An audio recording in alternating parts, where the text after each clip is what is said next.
Papa Dudut. Ako po si Ramir, matagal na po akong tagahanga ninyo at palagi ko po kayong inaabangan sa Facebook tuwing alas 12 ng hapon.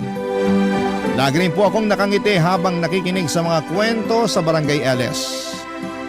Kaya po naisipan ko na ipadala na rin ang kwento ko sa inyo. Hindi ko na po mabilang ang love stories na narinig ko sa inyo. Kaya ngayon po ay gusto ko naman sanang ibahagi ang naging love story ko. Lumaki po ako sa isang maliit na isla sa Cebu. Medyo mahirap po ang buhay namin kasi ang tatay ko po ay isang welder at ang nanay ko naman ay naglalako ng isda. Tatlo po kaming magkakapatid. Pero yung dalawang kapatid ko po ay nasa Cebu City na at nagtatrabaho. Ako po yung naiwan dito sa isla dahil mas tahimik at payapa po dito. Hindi kagaya ng syudad na puno ng ingay at sobrang magulo. Pagkatapos ko pong makagraduate ng high school, nagtrabaho po ako sa isang bakery na 15 minutes ang layo mula sa bahay namin. Wala po kasi kaming sapat na pera para ipagpatuloy ko pa ang kolehiyo. At yung pinapadala ng mga kapatid ko ay sapat lamang sa mga gastusin namin sa bahay.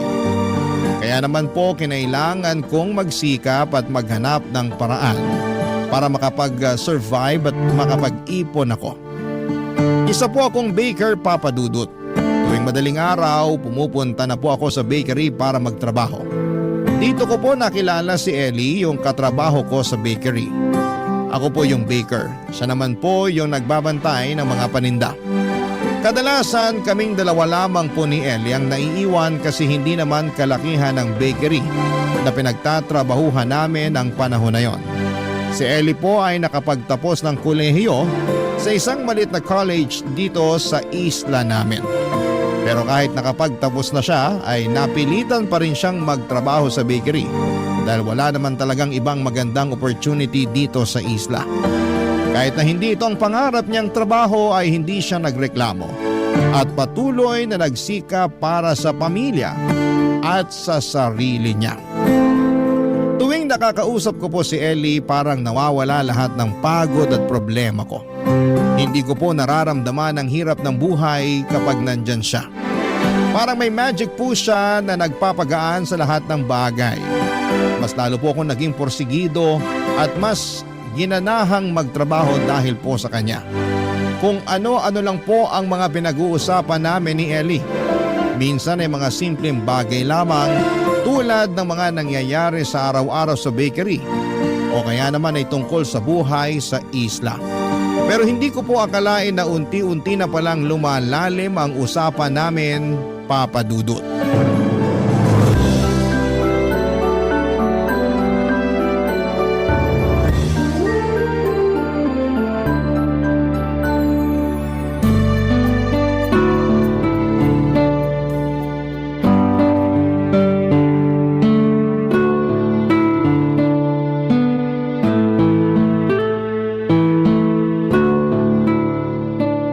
Ellie, buti naman at napaaga ang dating mo ngayon.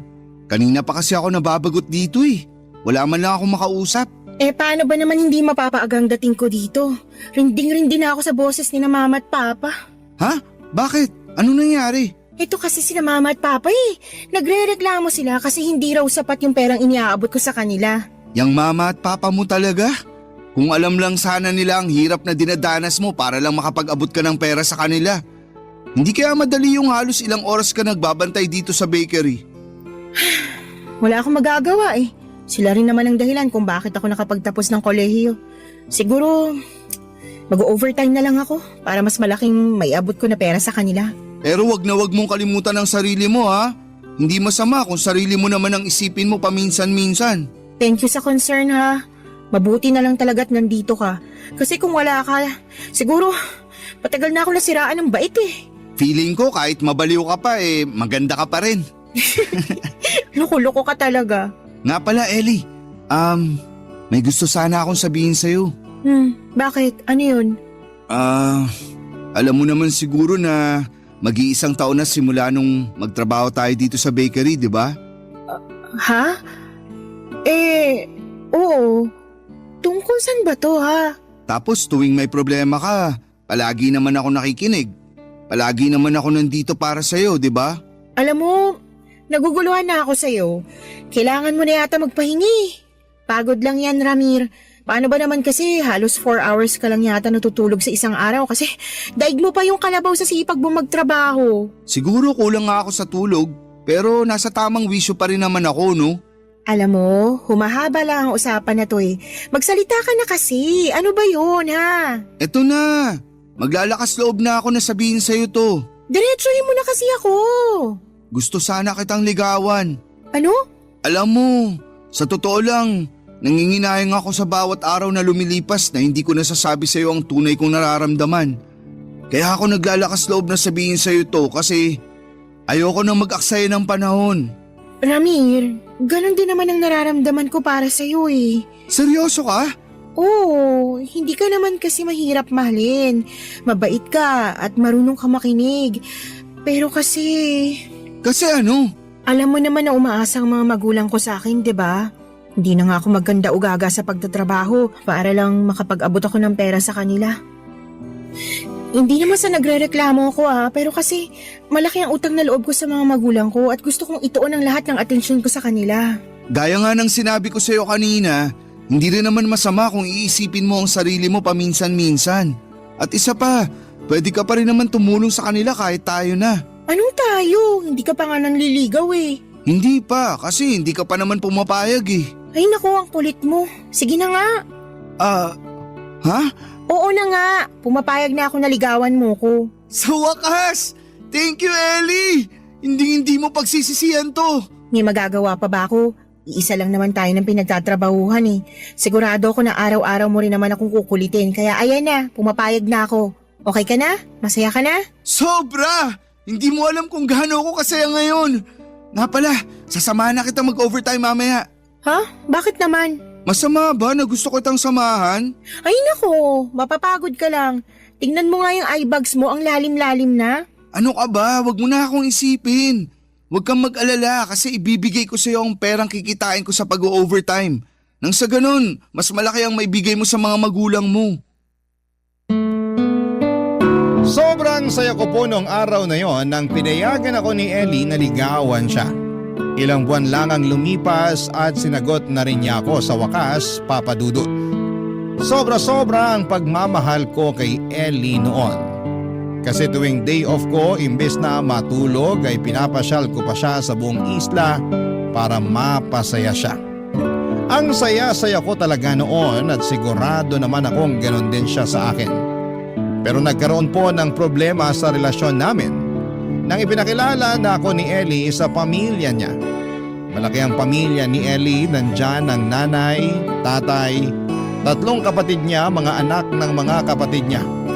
Siguro'y aabutin tayo ng umaga kung iisa-isahin ko pa. Wala naman po akong problema sa laki ng pamilya ni Ellie. Kasi sanay naman tayo sa ganitong tradisyon bilang mga Pilipino. Pero nagkaroon po ako ng problema nang napansin kong hindi ako gusto ng pamilya niya. Palagi nagpaparinig ang mga magulang ni Ellie na wala raw mapapala si Ellie sa akin. Kasi isa lang daw akong baker sa isang maliit na bakery. Hindi pa ako nakapagtapos ng high school at sobrang salat daw ng kinalakhan kong pamilya. Kahit po si Ellie mismo ay hindi nakaligtas sa mga masasakit na salita ng mga magulang niya.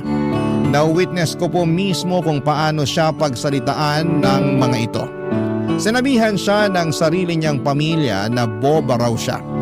Kasi kahit nakapagtapos siya ng kolehiyo, hindi naman daw niya nagamit ang diploma niya. Sinabihan pa siya ng tanga siya sa pagpili ng lalaki. Pero ang mas nakakagulat doon ay mukhang hindi nasasaktan si Ellie sa mga sinasabi ng pamilya niya. Parang normal lang sa kanya at maganda pa rin ang tingin niya sa kanila. Palagi niyang iniisip na may utang na loob siya sa pamilya niya. Sa totoo lang ay kabaligtaran kami ni Ellie. Kung siya ay matyaga at kaya niyang tiisin ang mga panlalait at negatibong komento sa kanya. Ako naman po ay masyadong sensitibo. Nagtitimpi na lamang po ako kasi kahit mahirap ako, ang pinakaayaw ko ay yung minamaliit at yinuyurakan ang pagkatao ko. Aminin ko sa inyo, Papa Dudut, na sobrang nasaktan ako tuwing pinaparinggan ako ng pamilya ni Ellie. Pero tinitiis ko po ang lahat ng yon kasi mahal na mahal ko talaga si Ellie.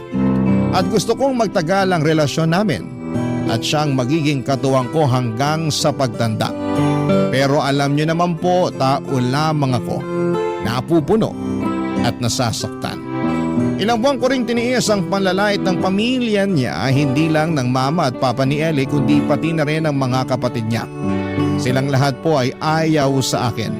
At dumating na nga po ang panahon na kinausap ko na si Ellie tungkol sa bagay na ito, Papa Dudut.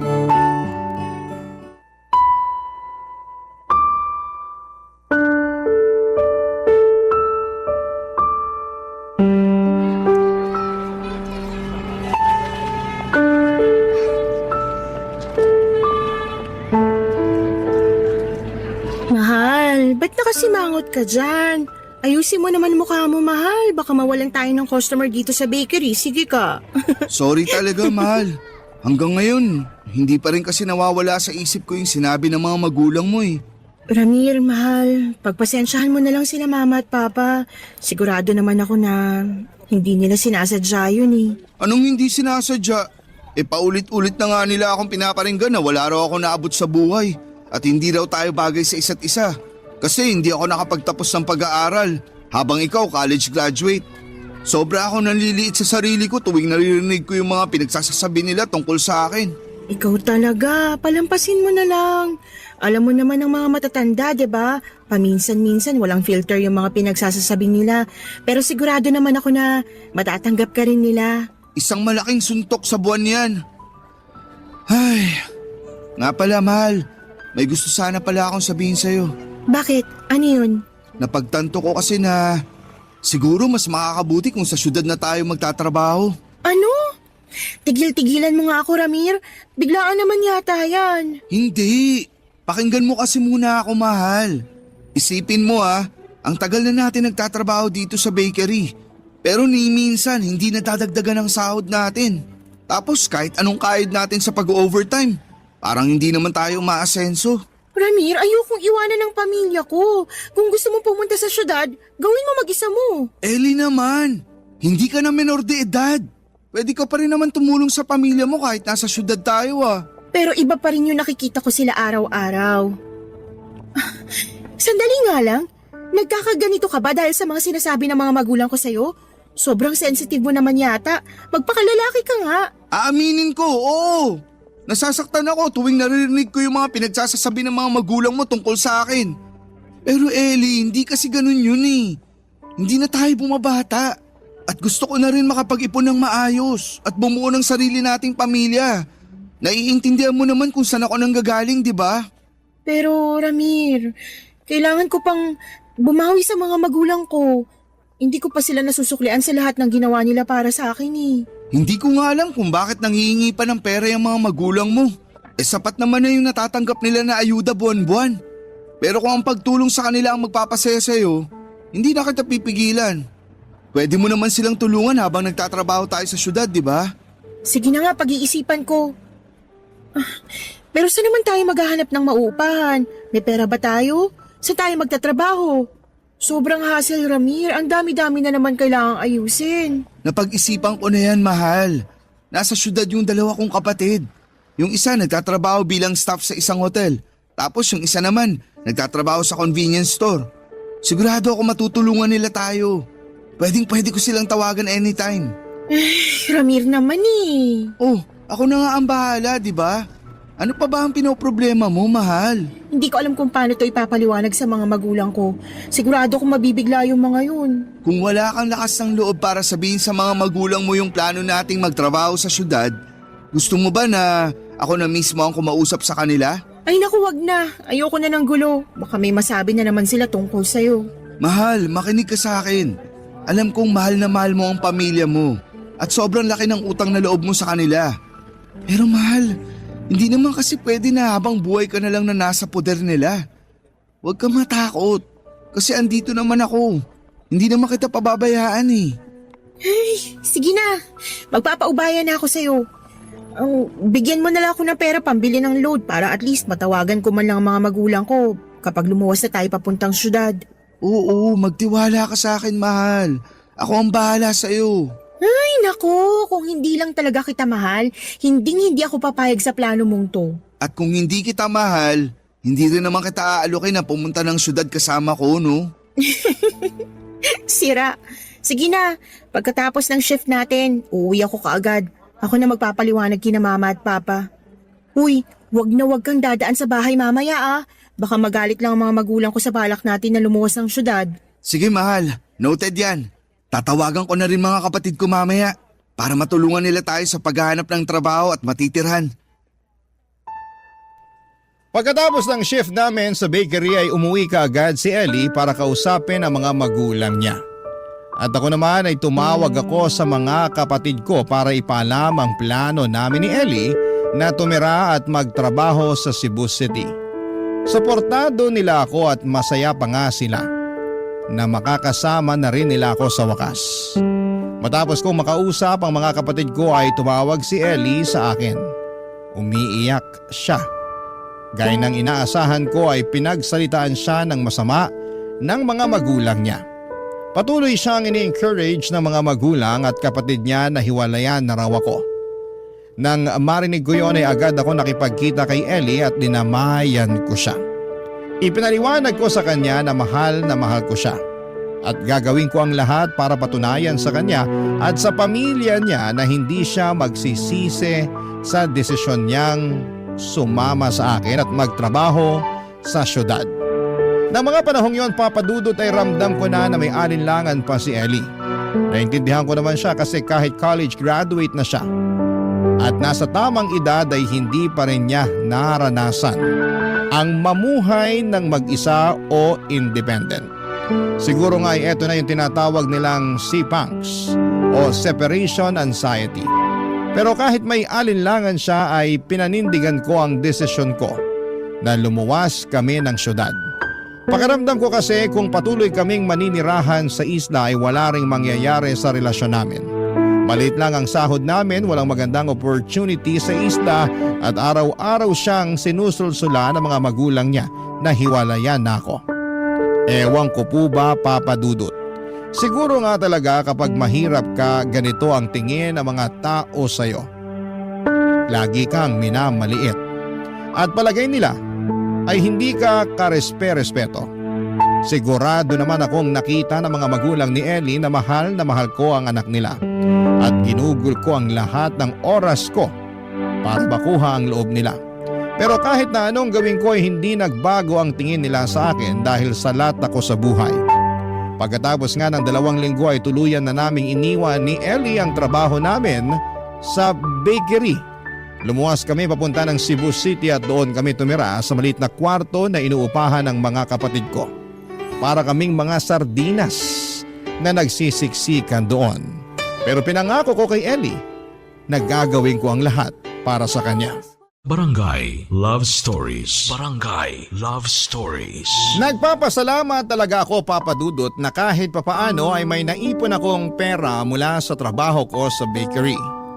Yung pera na yon ang ginamit namin para makatawid sa araw-araw habang naghahanap kami ng trabaho ni Ellie sa syudad. Wala rin namang ipon si Ellie kasi halos lahat ng pera niya ay napupunta sa mga magulang niya. Minsan, ito rin yung nagiging sanhi ng mga away namin. Sana po ay hindi ako ma-misunderstand ng mga kabarangay natin. Lilinawin ko lang po na hindi masama ang tumulong sa mga magulang, lalo na kung bukal sa puso mo. Pero hindi rin masama na isipin mo ang sarili mo ng paminsan-minsan. Dumating po yung time na kokonti na lamang ang natitira sa ipon ko at madalas ay sabaw na lamang ang inuulam namin ni Ellie para lamang makatawid sa gutom. Nagpapasalamat ako sa mga kapatid ko kasi kahit papaano ay tumutulong sila sa amin. Lalo na kapag nakikita nilang talagang walang-wala na kami ni Ellie.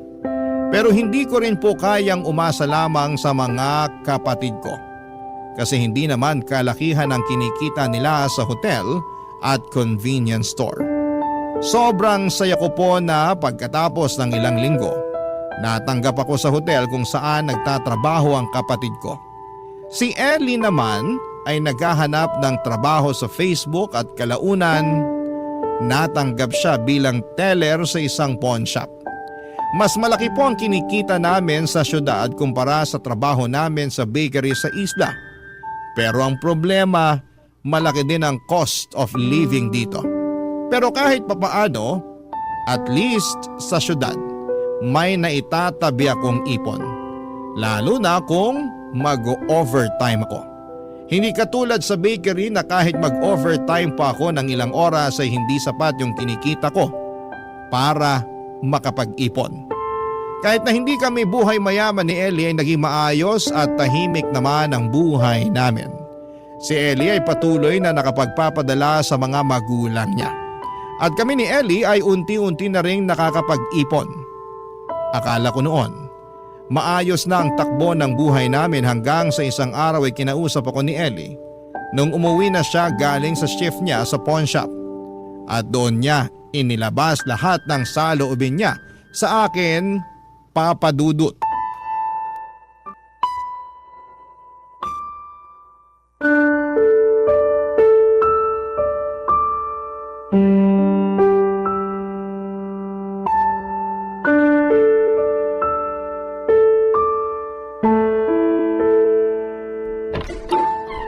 Pambihirang buhay to. Ayoko na! Mahal, bakit? Anong problema? Gusto mong malaman kung anong problema, ha? Sawang-sawa na ako sa buhay dito sa syudad, Ramir. Ang dumi-dumi, ang sikip-sikip, at palagi na lang ako nakikipag-unahan sa mga sumasakay ng jeep para lang makarating sa trabaho. At isa pa, wala man lang akong malapitan dito kasi yung pamilya at mga kaibigan ko nasa isla lahat. Nade-depress na ako rito. Gusto ko na umuwi sa pamilya ko. Mahal naman, kumalma ka. Hinaan mo ang boses mo. Baka maabutan ka ng mga kapatid ko. Ilang oras na lang at uuwi na ang mga yun. Wala akong pakialam. Isa pa tong visit na boarding house na to eh. Ilang buwan na tayo natutulog sa banig dito sa Sayaga. At isa pa, ang init-init dito. Wala na tayong pinagkaiba sa mga pulubi at homeless na nakikita natin sa tabi ng kalsada. Kung iisipin mo na mabuti, baka nga mas komportable pa sila eh. Mahal, luminahon ka. Di ba sinabi ko naman sa'yo na pansamantala lang to? Huwag kang mag-alala. Nag-iipon na ako para makahanap ako ng room for rent na good for two. Naiintindihan ko na nahihirapan ka. Pero maniwala ka, mahal. Mas mapapalagay ka na kapag nakakuha na tayo ng sariling kwarto natin. College graduate ako pero bakit ganito? Sabihin mo nang ambisyosa ako pero buwisit na buhay to. Mas mataas pang pangarap ko kaysa dito ah. Sandali lang, Ellie. Hindi naman kita pinapabayaan ah. At isa pa, maayos naman tayo nakakapag-ipon dito sa syudad. Kung tutuusin, mas maayos na nga ang sitwasyon natin dito kumpara nung nasa isla pa tayo. At least dun sa isla kasama kong pamilya ko. Kahit hindi kami ganun kayaman, may sarili akong kama. Hindi ako namumuhay doon na parang sardinas na kailangan makipagsiksikan. Nakakapag-ipon na ako dito pero hindi naman kalakihan ng naitatabi kong pera. So anong gusto mo? Gusto mong bumalik ng isla? Ha? Ganun ba? Oo, ganun na nga. Sa totoo lang, kasalanan mo to eh. Nalayo mo ako sa pamilya ko at pinapunta-punta mo ako dito sa syudad para magdusa ng kasama mo. Ang sakit mo naman magsalita. Konting panahon at pasensya lang naman ang hinihingi ko sa'yo ah. Hindi ko naman sinasabi na ganito ang magiging buhay natin habang buhay. Mahal, konting panahon pa, please. Ramir naman kasi, nasa stress na ako rito. Hindi para sa akin ang buhay dito sa Cebu ang gulo-gulo. Gusto ko nang bumalik sa isla. Gusto ko na makasama ang pamilya ko. Mahal, I'm sorry. Pero hanggang kailan ka magpapaalila sa mga magulang mo ha? Maayos ang kalagayan ng mga magulang mo. Nakakatanggap sila ng ayuda at tinutulungan din sila ng mga kapatid mo. Isipin mo din naman ang sarili mo. Hindi mo kasi ako naiintindihan, Ramir eh. Malaki ang utang na loob ko sa mga magulang ko kasi napagtapos nila ako ng kolehiyo at malamang hindi mo maiintindihan yon kahit ilang beses ko pang ipaliwanag sa'yo kasi hindi ka naman nakapagtapos eh. Wala kang pinagkaiba sa mga magulang mo. Minamaliit mo rin pala ako. Siguro nga hindi ako katulad mo na nakapagtapos ng college. Pero lumalaban ako ng patas sa buhay kahit di ako nakapagtapos. Ginagawa ko ang lahat para magkaroon tayo ng maginhawang buhay. Maginhawang buhay? Nagpapatawa ka ba, ha, Ramir? Mas lalo lang ako nasasakal sa buhay na to. Kayod ka nga ng kayod pero wala namang nangyayari. Sigurado ako na kapag lumipat tayo ng boarding house, mauubos na naman ang inipon natin. At least dun sa isla, hindi man kalakihan ang sinasahod ko. Pero wala akong binabayaran na upa at kuryente at nakakapagbigay pa rin ako ng pera sa mga magulang ko. Magtira ka naman ng konting pride para sa sarili mo. Kaya ka inaabuso ng mga magulang mo eh. Kasi nagpapaabuso ka. Manindigan ka naman. Ang kapal na mukha mo! Wag na wag mong pagsasalitaan ng ganyan ng mga magulang ko. Totoo naman ah. Matagal ko nang kinikim-kim to pero sa tingin ko oras na rin para sabihin ko sa'yo. Akala mo ba na hindi ko napapansin na ginagawa kang pensyon ng mga magulang mo? Hindi lang ikaw, kundi kayo magkakapatid. Wala silang pakialam kung nahihirapan kayo. Pinipilit kayo ng mga magulang nyo na magbigay ng pera kahit wala naman silang problema sa pera. Ang kapal naman talaga ng mukha mo para sabihin sa akin yan. Hindi naman ako nanghihingi ng pera sa'yo para makapagpadala ng pera sa kanila. At isa pa, gusto mo bang malaman kung bakit ako nagpapadala sa kanila, ha? Kung bakit halos konti na lang yung natitira sa sahod ko tuwing nag-aabot ako ng pera sa mga magulang ko? Kasi ayokong isipin nila na mali yung desisyon ko na sumama sa'yo dito sa Cebu. Ellie, wala tayong tinatapakan tao. Namumuhay tayo ng marangal. Mahal, please, huwag ka namang sumuko. Sorry sa mga sinabi ko. Pero mahal, ilaban na natin to. Andito na to eh. Nandito na tayo. Please. Ewan ko, Ramir, hindi ko na alam. Gulong-gulo na ako. Ayoko na makipag-away sa'yo.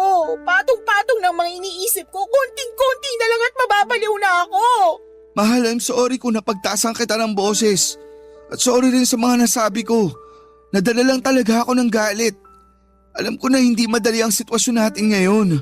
Pero ang sinasabi ko lang naman, sana pagkatiwalaan mo ko. Konting tiwala lang. Yun lang, mahal. Nasistress lang din ako kasi araw-araw akong tinatawagan ng mga magulang ko. Gusto na nila tayong paghiwalayin, Ramir. Mahal, hindi naman kasi pwede na tatakbo ka na lang sa kanila parati tuwing namomroblema ka. Matuto kang ipaglaban ang sarili mo. Panindigan na natin to, mahal. Makakaahon din tayo. Pangako ko sa'yo yan. Sige, yan na muna ang pangahawakan ko para man lang makalimutan ko ang hirap ng buhay dito sa syudad. I love you, mahal. Ipangako mo sa akin na hindi mo ako hihiwalayan, ha? Oo na, pangako yan. Kaya mahal na mahal kita eh. Mag-relax ka na muna dyan. Paplansyahin ko na yung uniform mo para bukas at magsasaing na rin ako para makakain na tayo. Mabuti na lamang at kahit papaano ay kumalma si Ellie noong araw na yon bago pa man makauwi ang mga kapatid ko galing sa trabaho nila. Nakakahiya naman kasi at ayoko ring makita nila na nag-aaway kami ni Ellie. Masyado pong naging harsh yung pag-uusap namin na yon, Papa Dudut.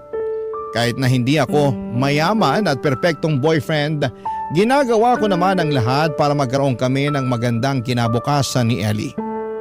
Hindi naman sa nanunumbat ako.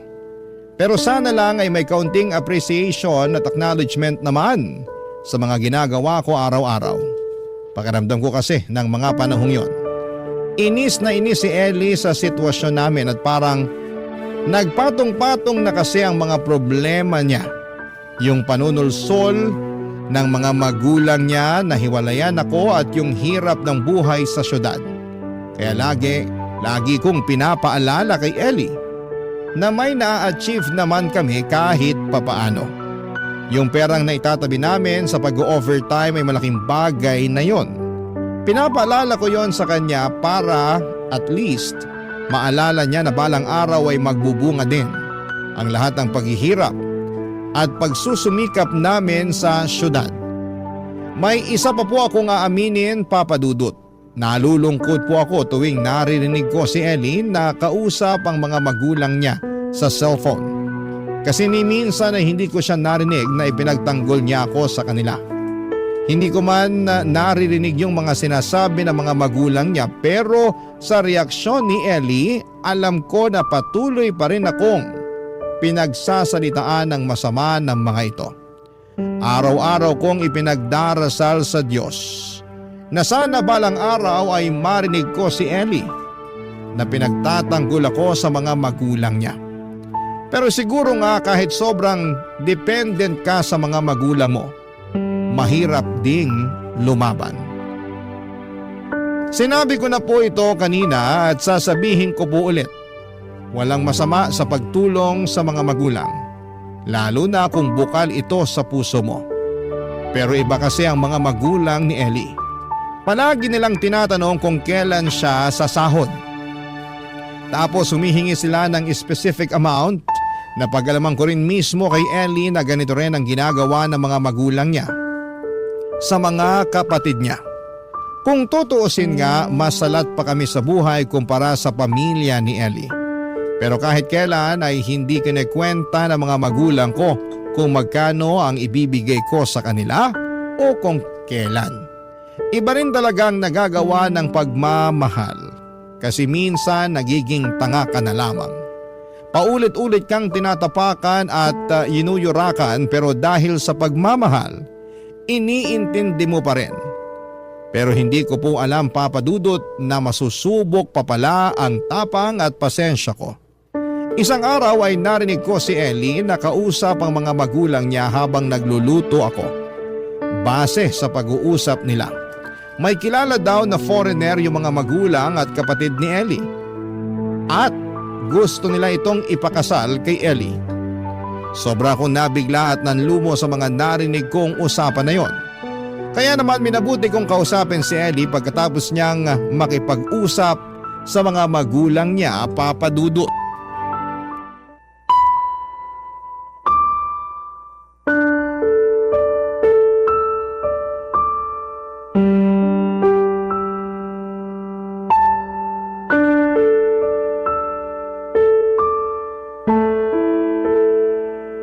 Mahal, Bakit mahal? Ano yon?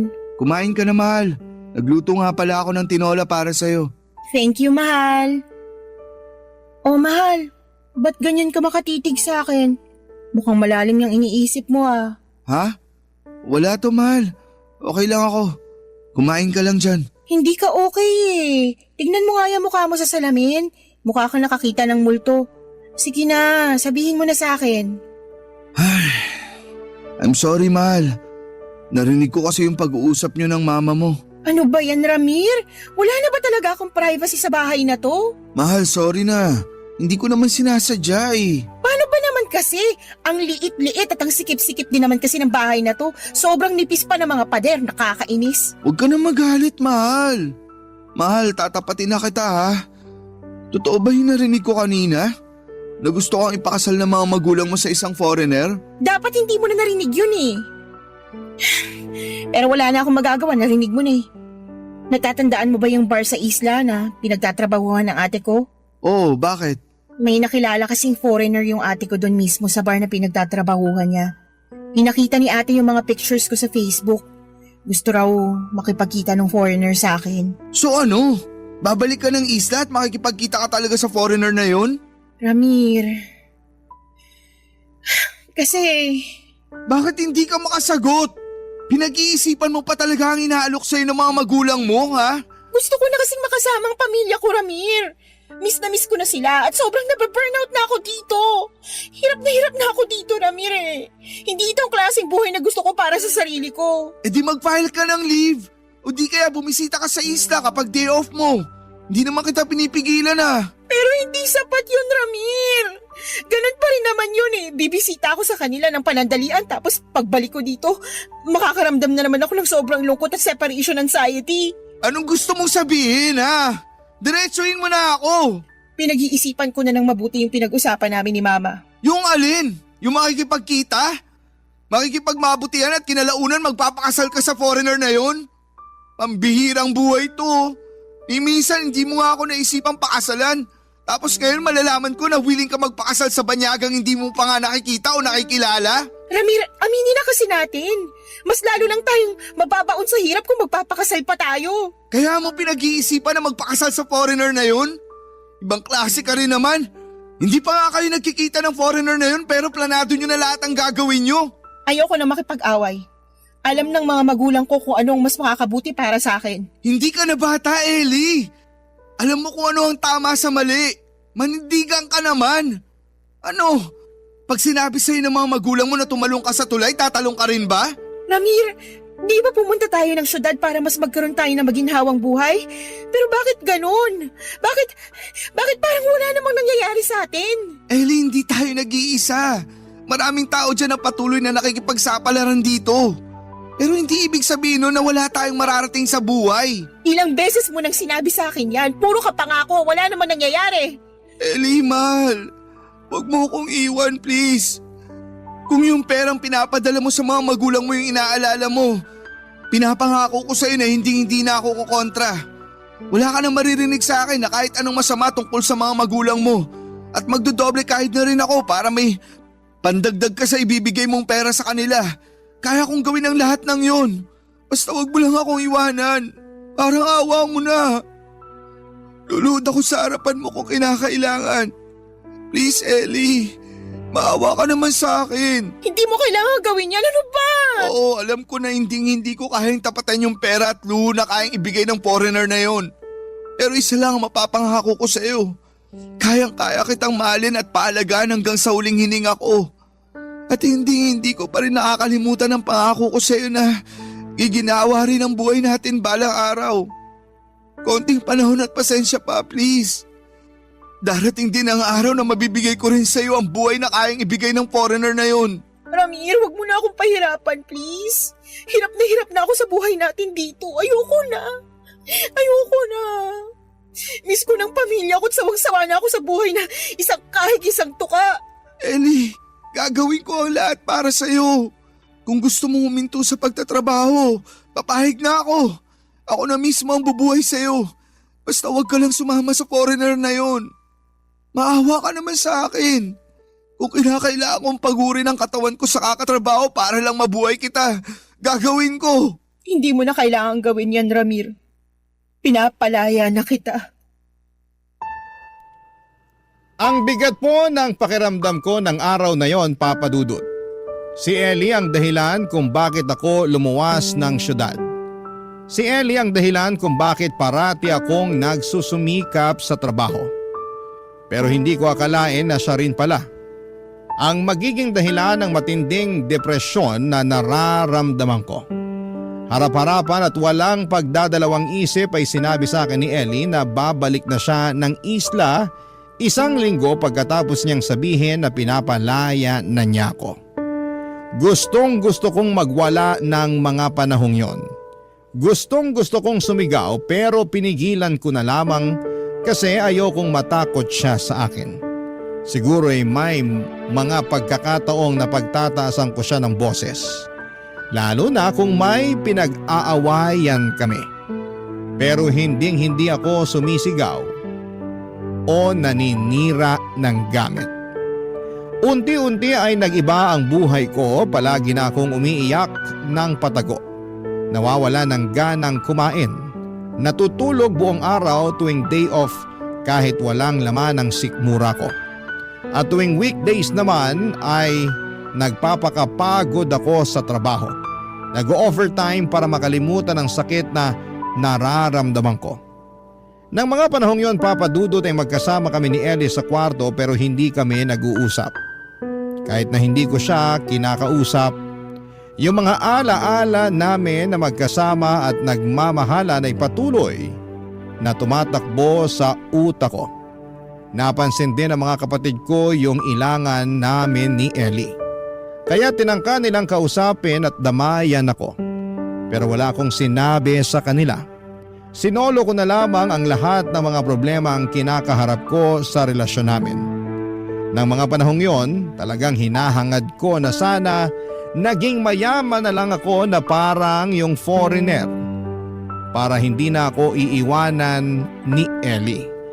At kahit ngayon habang sinusulat ko po ito ay napapaisip pa rin ako na may mga magulang palang kayang gawin ang lahat para lamang magkapera. Barangay Love Stories. Barangay Love Stories. Kung pangungutya at maanghang na salita lang galing sa mga magulang ni Ellie ay kaya ko pang tiisin at baliwalain. Pero yung ginawa nilang panunulsol kay Ellie, yon ang pinakabastos at pinakamasagwa nilang ginawa sa akin. Pero hindi ko naman pwedeng isisi lahat sa mga magulang at pamilya ni Ellie kasi si Ellie rin naman ang nag-decide na iwanan ako at sundin ang mga magulang niya. Naikasal siya sa isang banyaga. Alam nyo, Papa Dudut, hanggang ngayon ay hindi ko pa rin maintindihan kung bakit may mga magulang na hindi kayang maging masaya para sa mga anak nila kapag nagiging independent na sila. Hindi naman naging pabigat si Ellie sa bahay nila. Siya nga ang laging tumutulong sa kanila. Tapos gano'n na lamang ang galit nila noong nalaman nilang luluwas kami ni Ellie sa Cebu City. Masakit mang pakinggan. Pero ito ang pinakamasaklap na katotohanan. Dalawa lang ang dahilan kung bakit galit na galit yung mga magulang ni Ellie. Una ay ayaw nila ng lalaking tulad ko na lumaki sa hirap. At pangalawa ay natatakot sila na baka hindi na sila sustentuhan ni Ellie kapag bumukod ito sa kanila. Dito ko rin na-realize na hindi pala biro ang magbuo ng pamilya. Dapat physically, emotionally at financially ready ka. Kasi kung hindi, baka mag-rely ka na lamang sa mga anak mo paglaki nila. At yun pala ang nagiging sanhi ng mga hindi pagkakaintindihan. Bilang mga magulang, sana'y sapat na sa atin ang makita ang mga anak natin na independent, masaya at kayang tumayo sa sarili nilang mga paa. Anyway, dumating na nga po ang araw na kinakatakutan ko. Ang araw na aalis na si Ellie sa boarding house para bumalik na ng isla. Yung araw na matagal ko nang iniiwasan. Pero dumating na rin. Sobrang sakit, Papa Dudut. Kasi kahit na pinapalaya na niya ako ay nandyan pa rin yung pagmamahal ko sa kanya. At hindi ko basta-basta maiiwasan yon. Sa kabila ng lahat ng mga nangyari, yung nararamdaman ko sa kanya ay hindi ko kayang tanggalin. At sa araw na yon, bago siya umalis, nag-usap pa kami ni Ellie. Saglit lamang yung usapan namin na yon. Sa totoo lang ay nagdalawang isip pa ako kung kakausapin ko pa si Ellie. Pero nilakasan ko ang loob ko at ako na mismo ang unang kumausap sa kanya, Papa Dudut.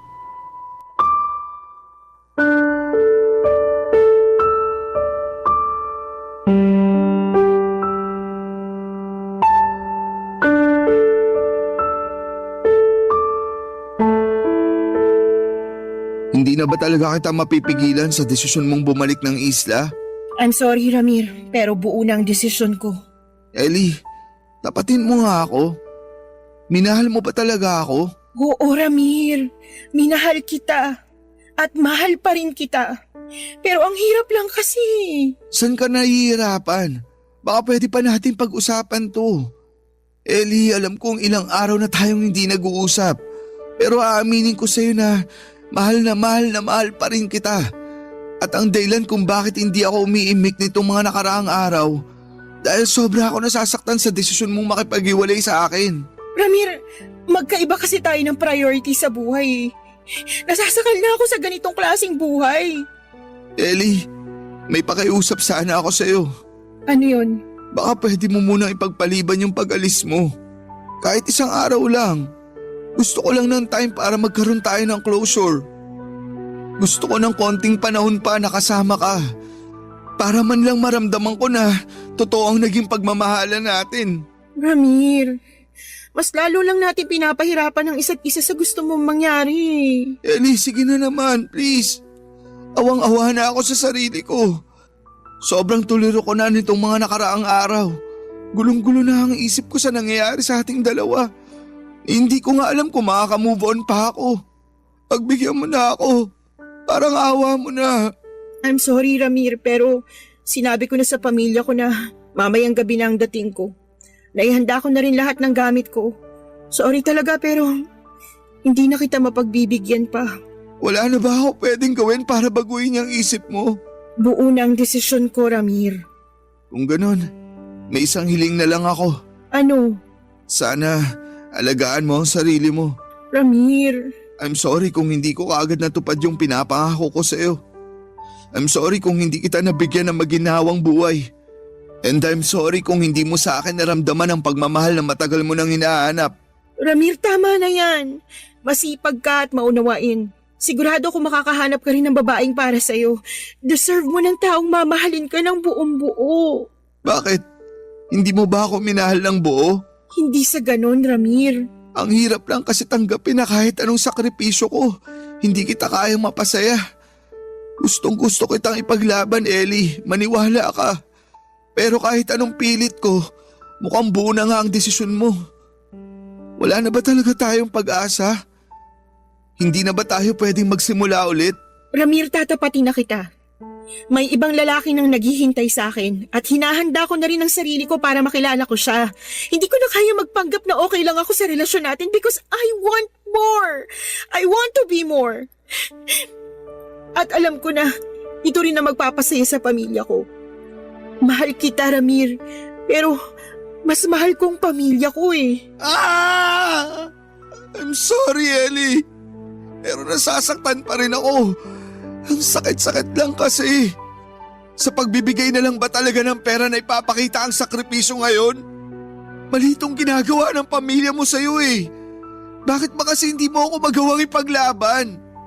Ikinakaya mo ba ako dahil ganito lang ako?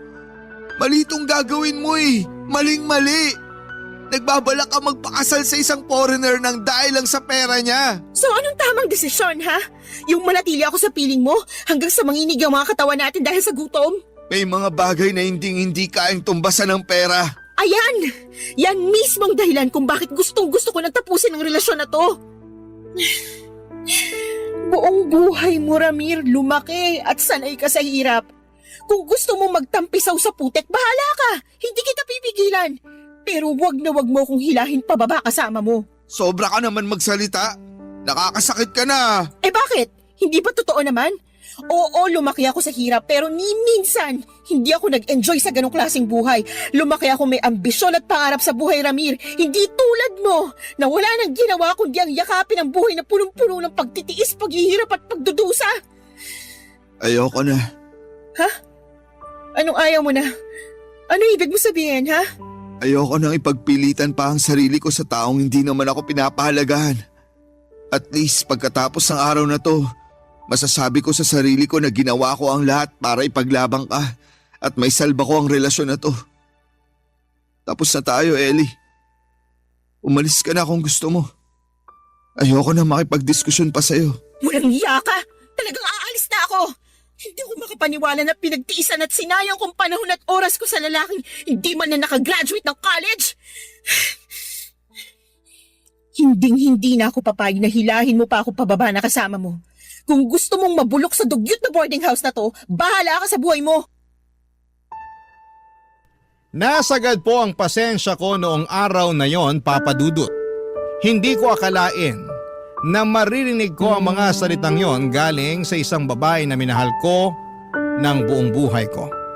Kung hindi niya po ako kayang tratuhin na boyfriend, sana naman ay tratuhin niya ako na parang tao.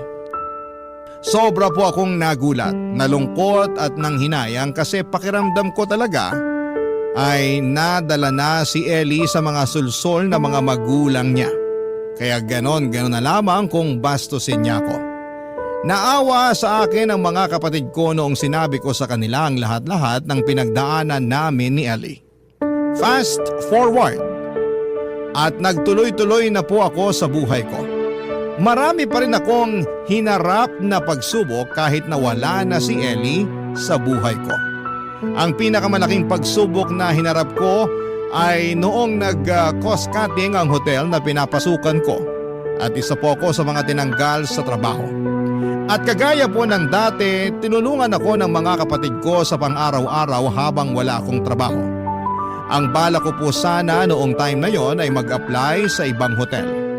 Pero isang araw ay nag-post sa Facebook ang dati kong katrabaho sa hotel ng isang picture na nasa isang agency siya na nag-a-apply bilang waiter sa isang cruise ship. Nag-message po ako sa kaibigan kong yon at sabay kaming nag-process ng mga requirements hanggang sa dumating ang araw na nakumpleto ko ang lahat ng requirements ko at naging waiter na rin sa cruise ship. Habang nasa cruise ship po ako ay nakilala ko ang isang kababayan na Pinay na muling nagpatibok ng puso ko. Long story short ay nahulog ang loob namin sa isa't isa. Hanggang sa dumating ang araw na nakapag-ipon kami pareho at pareho kami nag-resign sa cruise ship at bumili kami ng lupa at nagpatayo ng bahay sa isla kung saan ako lumaki. Mas gusto kasi ng partner ko na manirahan at magnegosyo doon sa kinalakhan kong isla kasi maganda raw yung beach, kaya pumayag na rin po ako. Hindi po nagtagal ay nakapagpatayo po kami ng coffee shop at sobrang saya ko na po sa bago kong buhay. Papadudot kong tutuusin nga, baby na lang ang kulang. Pero sa ngayon po ay masaya ako sa relasyon ko sa bago kong partner, ibang-iba siya kumpara sa dating naging girlfriend ko. Akala ko po ay mamumuhay na kami ng payapa at tahimik ng bago kong partner hanggang isang araw ay sinabi ng cashier namin sa coffee shop na magre-resign na raw siya. Kaya agad-agad namang nag-post ang asawa ko ng hiring cashier sa Facebook mga kapuso. Marami po ang nag-inquire at nagpa-schedule ng interview. At dahil busy po akong tao ay yung asawa ko na ang nag-schedule ng appointment ng mga aplikante. At ako naman ang mismong nag-i-interview sa mga aplikante. Pero lingid po sa kalaman ko na darating pala ang araw na makakatagpo ko ulit ang taong sumira sa pagkatao ko.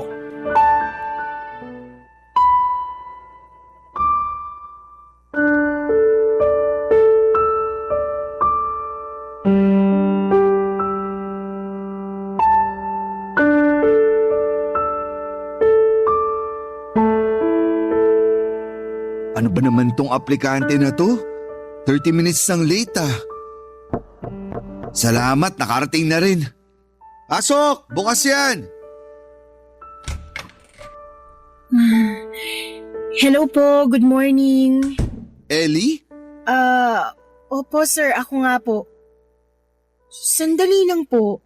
Mukha po kayong pamilyar sa akin ah. Titigan mo ako ng mabuti para malaman mo ang sagot dyan sa tanong mo. Ramir? Walang niya. Ikaw na ba yan? Halos hindi kita makilala. Kumusta ka na? Ang laki na ng pinagbago mo ah. Siguro nga. Halika, maupo ka. Sandali lang. Ikaw bang may-ari ng coffee shop na to? Oo, sa amin to ng partner ko. Anyway, kumusta ka na? Bakit ka nga pala nag-a-apply bilang cashier? Don't worry, it's nothing personal. Part lang to ng mga tanong ko para sa job interview. Yung mga tinatanong ko sa'yo, tinatanong ko rin sa ibang aplikante. Kaya wag mo sanang masamain. Going back, bakit ka nga pala nag-a-apply as cashier? Ang totoo kasi niyan, Sir Ramir, dahil wala po akong trabaho ngayon at kailangan ko ng hanap buhay kasi sa akin nakaasa ang pamilya ko eh. I see. May experience ka na ba sa pagiging kahera? Ang totoo niyan, sir, wala po. At matagal-tagal na rin nung huli akong nagkatrabaho. Ano yung last working experience mo?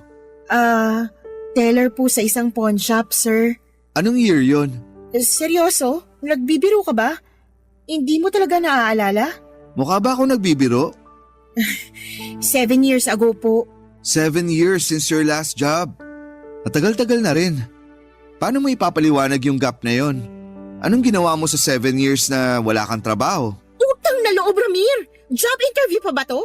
Pambihira, pinagtitripan mo lang yata ako eh. Ano to? Inuusisa mong buhay ko dahil gusto mong ipamukha sa akin na may narating ka na? Diretsuhin mo na ako. Hindi yung ganito na dinadaan-daan mo pa sa job interview yung hinaing mo. Huminahon ka. Natural lang sa mga job interviewers na tanungin ang mga aplikante nila tungkol sa employment gap. Kalokohan! Nagpapalusot ka pa eh. Ang sabihin mo, pinepersonal mo ko. Subukan mo mag-apply sa ibang kumpanya. Tapos, tsaka mo sabihin sa akin na nagsisinungaling ako. Gusto mong malaman ang totoo? Gusto mong malaman kung ano nangyari sa akin pagkatapos natin maghiwalay? Sige, sasabihin ko sa iyo ng harapan. Kumalma ka, please. Sinasaktan ako ng foreigner na nakatuluyan ko. Kaya ako naghahanap ng trabaho ngayon kasi walang-wala na ako at ako na lang ang inaasahan ng pamilya ko. Ano? Masaya ka na? Sa wakas, narinig mo na rin ang gusto mong marinig. Okay na ba sa iyo yun, ha? Wala akong sinabi na kwentuhan mo ako ng life story mo. At hindi ako interesado, miss. Sa pagkakaalala ko, Puro work-related questions yung mga tinatanong ko sa'yo. Kalokohan, Ramir. Isang malaking kalokohan yan. Pagpasok ko pa lang sa kwartong to, nararamdaman ko nang nanlalamig ka sa akin. Nararamdaman ko yung galit at inis mo sa akin na pilit mong itinatago. Magpakatotoo ka na lang, Ramir. Pinapahirapan mo lang ang sarili mo eh. Miss, sa ating dalawa mukhang ikaw ang nahihirapan. Kailangan mo ata ng anger management therapy. Kasi kung palagi kang ganyan, trust me, mamamatay sa gutom ang pamilya mo. Kasi walang kumpanya na tatanggap sa'yo. Ang sabihin mo, masaya ka. Masaya ka kasi isang business owner ka na habang ako nandito sa harapan mo nagmamakaawa na mabigyan mo ng trabaho. Tuwang-tuwa kang makita na nayuyura ka ng pride ko dahil sa ginawa ko sa'yo noon. Miss, kahit umiyak ka pa ng dugo dyan, hindi kita tatanggapin. Eh di lumabas din ang totoo. Hanggang ngayon bitter ka pa rin. Napakatagal na panahon na yun, Ramir. Mag-move on ka naman. Miss, makinig ka. Ipapaliwanag ko sa'yo ng maayos para maintindihan mo. Unang-una, late ka ng kalahating oras. Na-stroke yung nanay ko, Ramir. Kinailangan ko siyang bantayin sa ospital ng magdamag. Patapusin mo kasi muna ako. Oo, naiintindihan ko na kadalasan may valid reason tayo kung bakit tayo nalilate. Pero ganito kasi yun eh. Pagpasok mo sa kwartong to, wala man lang ako narinig ni isang sorry na galing sa'yo. Ni hindi ka nga humingi ng dispensa eh. Which only goes to prove na wala kang pagpapahalaga sa oras ng tao. Mahalaga sa akin na palaging on time yung mga employees ko. And unfortunately, hindi ko nakita sa'yo yun. Sinong niloloko mo? Kahit hindi ako na-late, sigurado kung hindi mo pa rin ako tatanggapin ng dahil sa nakaraan natin. Well, kung ganyan palagi ang pag-uugali mo, kahit sinong employer, hindi magkakamaling tanggapin ka. Sige na miss, umalis ka na at marami pang aplikante ang naghihintay sa labas. Ramir, please! May college diploma ka naman, di ba? I'm sure makakahanap ka rin ng trabaho. Just not in my coffee shop. Sige na miss, makakaalis ka na.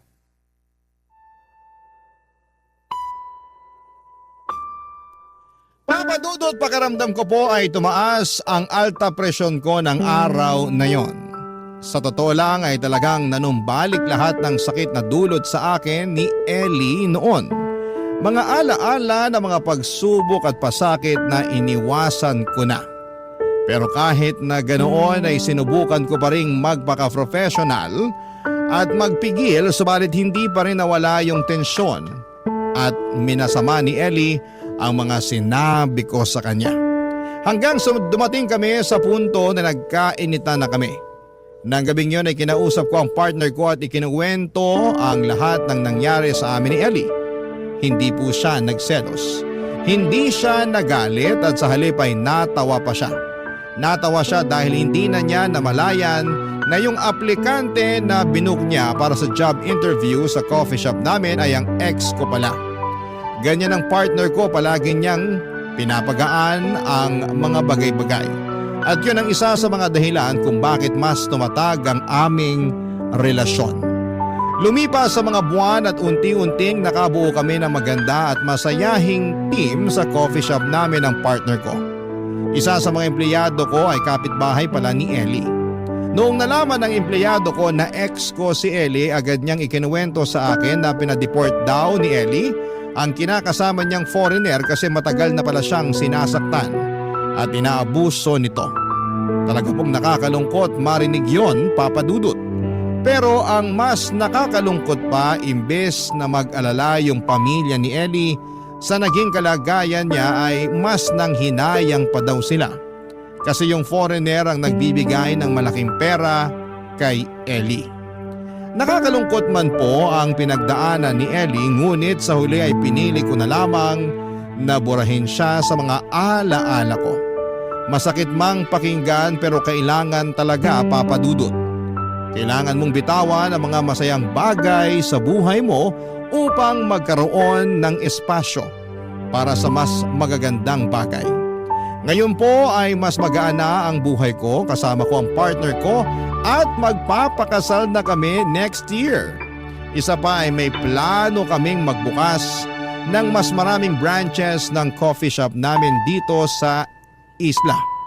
Hindi ko na po sasabihin ang pangalan ng islang tinitirhan namin o ng coffee shop namin, pero sigurado po ako na magpapapicture kami ng misis ko kapag napadaan kayo dito, Papa Dudut. Dito ko na po tatapusin ang aking kwento. Maraming salamat po sa pagbibigay. Dear Papa Dudut, ako po si Kyla, 30 years old at born and raised sa probinsya ng Ilocos Norte. Hindi ko alam kung maririnig na mga katulad kong taga Ilocos Norte ang kwentong ipinadala ko, pero sigurado akong may ilang makakarelate sa story na ibabahagi ko sa inyo, Papa Dudut. Probinsyana o Promdi ang karaniwang tawag sa isang tulad ko na lumaki at nagkaisip sa probinsya. Ang buhay ko bilang isang probinsyana ay masasabi kong tahimik. Sobrang tahimik sa puntong pwede mo na rin po itong matawag na walang kalatoy-latoy o boring. Sa barangay namin kung saan iilan lang ang residente nito at halos lahat ay magkakakilala, ay napakahirap gumalaw. Lahat kasi ng kilos mo doon ay nakikita ng lahat. Lahat ng gagawin mo ay napapansin nila. Kaunting pagkakamali lang ay ikaw ang pagchichismisan ng buong barangay. Dahil nga boring ang buhay doon ay walang ibang ginawa mga kabarangay ko kundi ang pagchismisan ang mga taong nasa paligid nila. Katulad na lang noong nakabuntis ng ibang babae ang tatay ko. Agad itong kumalat sa lugar namin at ang pinakahuli pang nakaalam ng balitang ito ay kami mismong pamilya ni tatay. Musmus lamang ako noon pero tandang-tanda ko pa rin hanggang ngayon kung paano nasira ang pamilya namin dahil lamang sa maling pag-ibig. Iba yung kahihiyan ang naramdaman namin noon nang pumutok ang balitang may iba ng pamilya ang tatay ko. Sobrang lala ng pag-aaway nila ng nanay ko noon na naging dahilan kung bakit sila nagkahiwalay. Umalis sa lugar namin ang tatay ko at tinakasan nito ang problemang siya mismo ang gumawa. Naiwan tuloy kami noon na araw-araw na nakakasalamuha ang pangalawang pamilya ni Tatay Papa Dudut.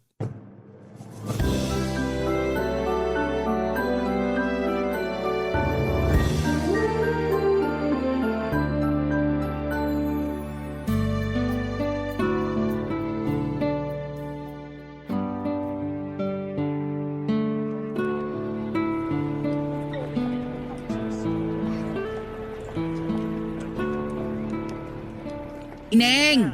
Ineng! Kyla! Aling Josefa, bakit po? Sinong kasama mo rito sa simbahan? Mag-isa ka lang? Opo, mag-isa lang po ako. Bakit ka naman mag-isa lang? Nasaan ang nanay mo? Nasa trabaho po siya ngayon eh. Hinayaan ka niyang magsimba ng mag-isa lang? Anong oras na? Katatapos lang ng misa. Okay lang po yun. Hindi naman po ako magsisimba eh. Pupunta lang po ako sa kumbento para po maglinis. Hindi po kasi makakapunta ngayon dun si nanay kasi po may iba po siyang trabaho ngayon. Kaya ako na lang po yung inutusan niya. Diyos ko, kaawaan kayo. Hindi ka dapat hinahayaang lumabas mag-isa lang. Ano na bang nangyayari ngayon sa pamilya niyo? Dapat magsimba kayo, lalo na sa ganitong panahon na may kinakaharap kayong problema. Busy po sila lahat eh.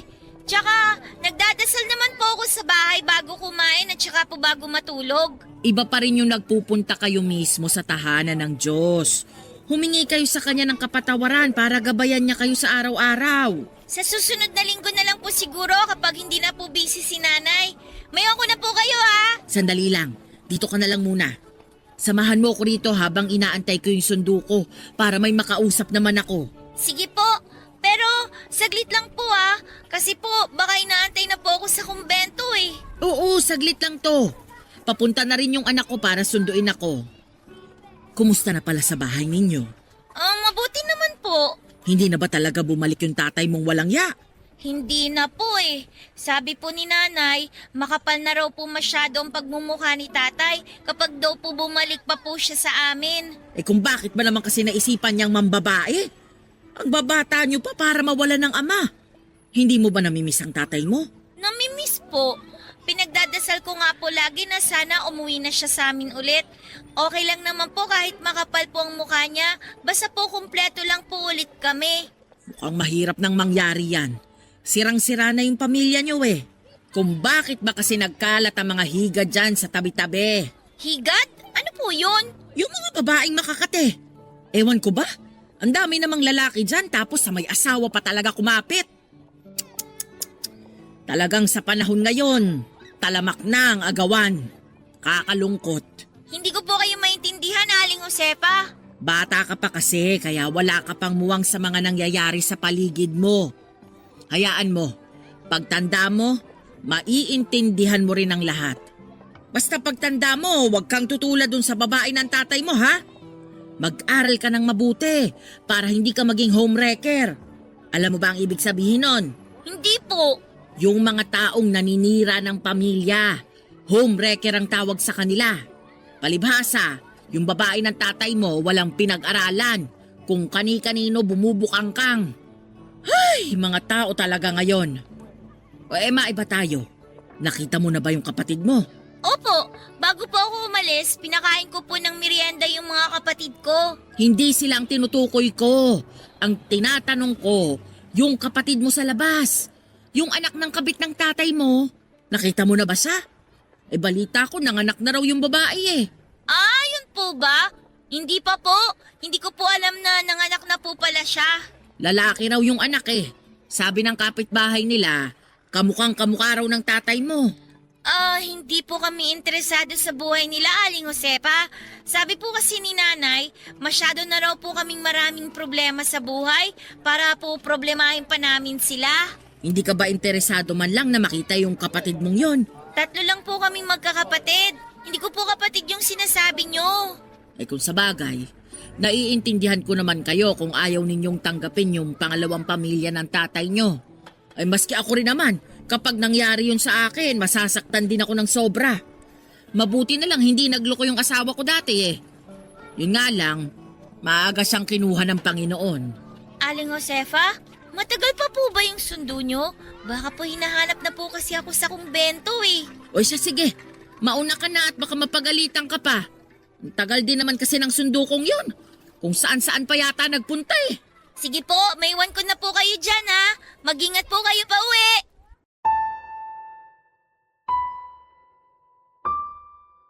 Ang kwento ng pamilya namin ay parang pelikula na napanood ng lahat. Bawat sekreto, bawat pangyayari, bawat pagtatalo ay alam na alam ng buong barangay. Dahil katulad nga ng sabi-sabi, may tenga ang lupa at may pakpak ang balita. Dahil nasa isang barangay lang kami ng pangalawang pamilya ni tatay ay hindi may iwasan na araw-araw kaming nagkikita. Hindi ko alam kung saan humuhugot ng kakapalan ng mukha ang kabit ni tatay at nanatili siya sa lugar namin kahit na pinagpipiestahan na siya noon ng mga tsismosa. Ang masasabi ko lang ay hindi siya katulad ni tatay na duwag dahil hinarap ng babae ni tatay ang mga pambabatiko sa kanya na mga tao dahil wala rin naman silang ibang malilipatan ng anak niya. Nasa isang lugar man kami ay parang hangin ang naging turingan ng dalawang pamilya.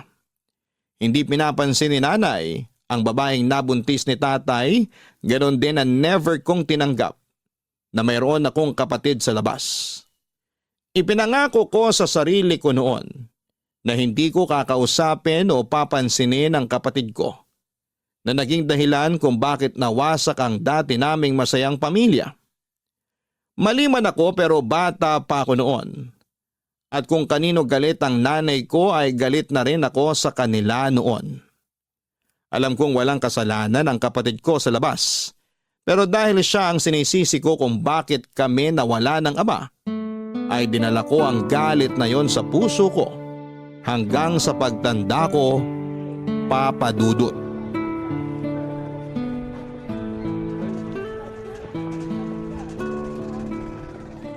Aling Josefa, pabili naman po ako ng barbecue.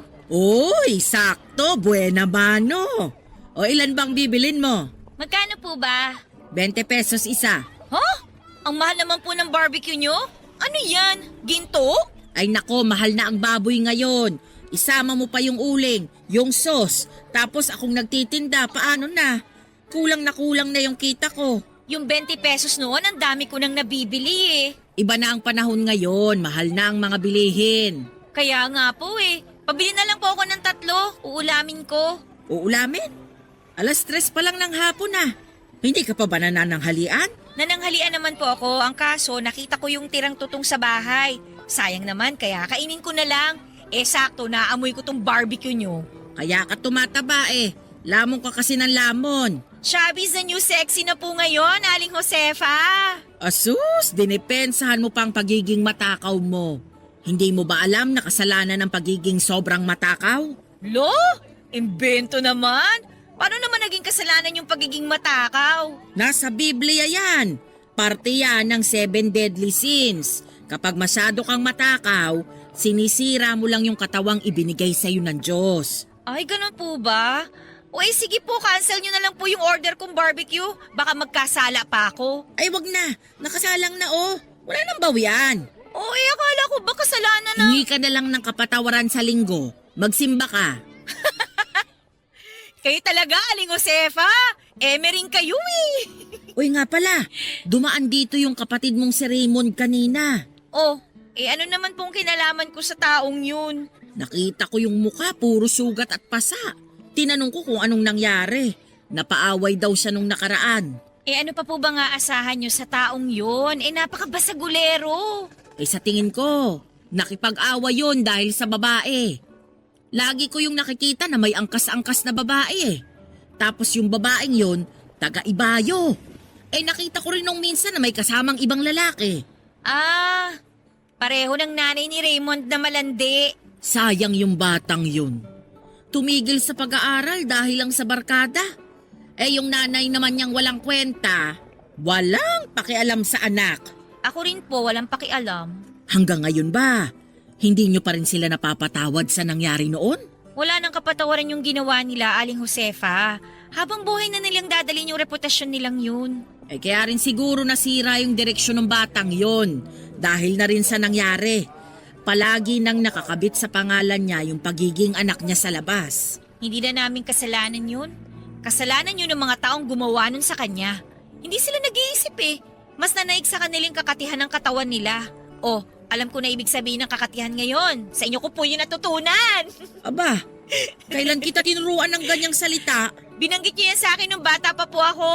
Wala akong ganyang binabanggit ha. Ay nako, hindi niyo na siguro maalala. Pero ako po, nakatatak na yun sa isipan ko simula nung bata ako. Simula noon hanggang ngayon, kalat na kalat pa rin ang mga makakatid dyan sa tabi. Mas dumami pa nga sila ngayon eh. Wala na kasing takot sa Diyos sa mga tao ngayon. Kaya sunod-sunod na mga dilubyong nararanasan natin eh. Aling Josefa, matutusta na yung barbecue ko Nawili na naman kayo kachi-chismis. Heto na. Ano bang sausawan mo? Suka po, yung maraming sibuyas ha. Tapos dagdagan nyo na rin po ng konting sauce na matamis. Heto, ikaw nang maglagay ng suka at sauce. Sige po, salamat. Ito pong bayad 60 pesos. Salamat! Ramdam sa buong barangay namin ang malaking pader na namamagitan sa aming unang pamilya at pangalawang pamilya ni tatay. Kapag nagkakaroon ng pagkakataon na nagpapang-abot kami sa isang lugar ay agad na umaalis ang pangalawang pamilya para umiwas sa gulo. Mabuti yon, Papa Dudut, dahil alam nila kung saan sila lulugar. Kaso nga lang, noong nagkaroon na ng sariling isip ang kapatid ko sa labas sa si Raymond, ay hindi na siya makontrol noon ng sarili niyang ina. Tuwing nakikita niya ako sa labas ay palagi niya akong nilalapitan para kumustahin, kahit na hindi ko siya pinapansin. Pinipilit niyang makipag-close sa aming magkakapatid kahit na alam naman niyang hindi namin siya tanggap. Paulit-ulit ko mang pinagtatabuyan si Raymond dahil ayokong isipin ng mga tao na tanggap namin siya ay hindi siya nawawala ng pag-asa na balang araw ay magiging malapit din kami sa isa't isa. Para akong allergic noon kay Raymond na tuwing nakikita ko siya sa daan ay ginagawa ko ang lahat para lumayo sa kanya. Umiiwas ako sa mga lugar na alam kong tambayan niya. Hanggat maaari ay ayokong makita ang pagmumukha nito dahil hawig na hawig niya si tatay. At tuwing nakikita ko siya ay mas lalong lumalala ang nararamdaman kong galit dahil naaalala ko lang ang ginawa sa amin ng aking ama. Papa's girl kasi ako noon, Papa Dudut. Mas close ako sa tatay ko kesa kay nanay. Kaya noong nawala siya ay malaki ang butas na iniwan nito sa puso ko. Ilang beses ko siyang hinanap sa Facebook at halos lahat ng pangalan niya na makita ko doon ay minemessage ko pero ni isang reply ay wala akong natanggap mula sa kanya. Dumating na lang yung araw na ako na mismo ang sumuko na mag-reach out sa kanya. Ang ginawang hindi pagpansin sa akin ni tatay ay ginawa ko rin kay Raymond dahil gusto kong iparamdam sa kanila kung papaano maiwan at talikuran ng isang taong mahalaga sa buhay ko. Papadudot ang mahirap sa pagtira sa isang maliit na komunidad ay kahit na anong gawin mong pag-iwas sa taong ayaw mong makita ay palagi mo pa rin itong makikita sa ayaw mo man o sa hindi. Parang kabuti noon si Raymond na laging sumusulpot sa mga lugar na hindi ko inaasahang makikita ko siya. Ang malala ay palagi niyang pinagsisigawan na magkapatid kami kahit na ayokong mailapit ang pangalan ko sa kanya. Lagi niya akong ibinibida sa mga kaibigan at kakilala niya bilang ate niya at tuwing ginagawa niya yon, ay parang nakakaramdam ako ng hiya. Para kasing pinapangalandakan niya sa lahat. Na nagloko ang tatay ko kaya ako nagkaroon ng kapatid sa labas. Kahit totoo naman yon, ay hirap na hirap pa rin akong tanggapin ito noon. Kung hindi man si Raymond ang nagpapaalala sa amin ng pagtataksil na ginawa ng tatay ko ay ibang tao naman ang gumagawa nito. Walang iba kundi ang tinaguriang reyna ng mga chismosa sa lugar namin na si Aling Josefa. Actually, mabait naman na tao si Aling Josefa, Papadudot. Palasimba siya, palagi siyang concern sa mga kapitbahay niya. At marami na siyang kabutihang nagawa. Pero sa lahat ng mabubuting asal na meron siya, ang isang pinakaayaw kong ugali nito ay ang pagiging chismosa niya. Minsan masyado siyang atribida at pakialamera sa puntong nakakasakit na pala siya ng damdamin ng hindi niya nalalaman. Tuwing nagkakausap kami ay palagi niyang kinukumusta sa akin si Raymond na as if close kaming dalawa. Hindi ko alam kung sinasadya ba niya yon o talagang concern lamang siya kay Raymond. Pero anuman ang tunay na hangarin nito ay hindi ko gusto na lagi niya akong tinatanong at ina-update tungkol sa mga kaganapan sa buhay ng pangalawang pamilya ng tatay ko. Oy, Kayla! Oh, Aling Josefa! Lagi na lang tayo nagkikita kung saan-saan ah. Namalengke ka? Opo, naghahanap ako ng mangga. Yun ang cravings ko ngayon eh. Bakit? Naglilihi ka ba? Buntis ka ba? Oo naman. Gusto ko lang ng mangga, buntis agad. Hindi po ako buntis. Gusto ko lang talaga ng mangga na isasaw-saw sa suka na puno ng sili. Akala ko naman naglilihi ka. Diyan kasi ako naglihi nung buntis ako sa panganay ko eh. Paano ako mabubuntis eh? Wala naman po akong boyfriend. Mas mainam yan. Huwag ka munang magkapamilya kasi sa hirap ng buhay ngayon. Mas maganda yung may pera ka bago mag-asawa para hindi kayo maghirap. Alam ko naman po yun. Uy, nabalitaan mo na ba yung bagong chismis tungkol dun sa nanay ni Raymond? O ano na naman po yan? Kaya aga-aga, chismis na naman agahan ninyo. Nag-away yung mag-ina. Hindi mo ba narinig? Bakit po sila nag-away? Hindi ko alam yung dahilan pero ang sabi-sabi, nag-uuwi daw ng lalaki yung nanay ni Raymond. O syempre, yung bata, pangit na nga yung reputasyon dito sa lugar natin. Mas papangit na naman dahil sa panlalalaki ng nanay niya. Ay, tingnan mo nga naman, oo. Once sa malandi, always sa malandi. Pero matagal ko nang napapansin yun eh. Tuwing bumabangon ako ng 4:00 ng umaga, nasisipat ko yung nanay ni Raymond na nakatambay sa may kanto. Laging may kausap na lalaking nakamotor. Grabe! Kayo na talaga, Aling Josefa! Walking CCTV ang atake nyo ah! Abot hanggang kanto! Yun siguro yung lalaking inuuwi noon kaya nagalit yung anak niya. Eh wala naman tayong magagawa dun. Kung yun ang gusto niyang buhay, edi gawin niya. Buhay niya yun eh. Tsaka wala na tayong kinalaman dun. Di na nahiya. Tapos eto pa ha. Ay, ayan na si Raymond. Magandang umaga po, Aling Josefa. Magandang araw din. Ate, Sino tinatawag mong ate? Hindi mo ako ate ha? Aling Josefa, may na kita. May nag-aantay pa sa akin tricycle eh. Baka mahal na babayaran ko doon kapag nagtagal pa ako dito. O sige, mag-iingat ka ha. Kayo rin po. Raymond, hindi ka pa rin pinapansin ng kapatid mo hanggang ngayon? kailan naman ako pinansin nun? Sanay na po ako. Pero naiintindihan mo naman siya kung bakit hindi ka niya pinapansin.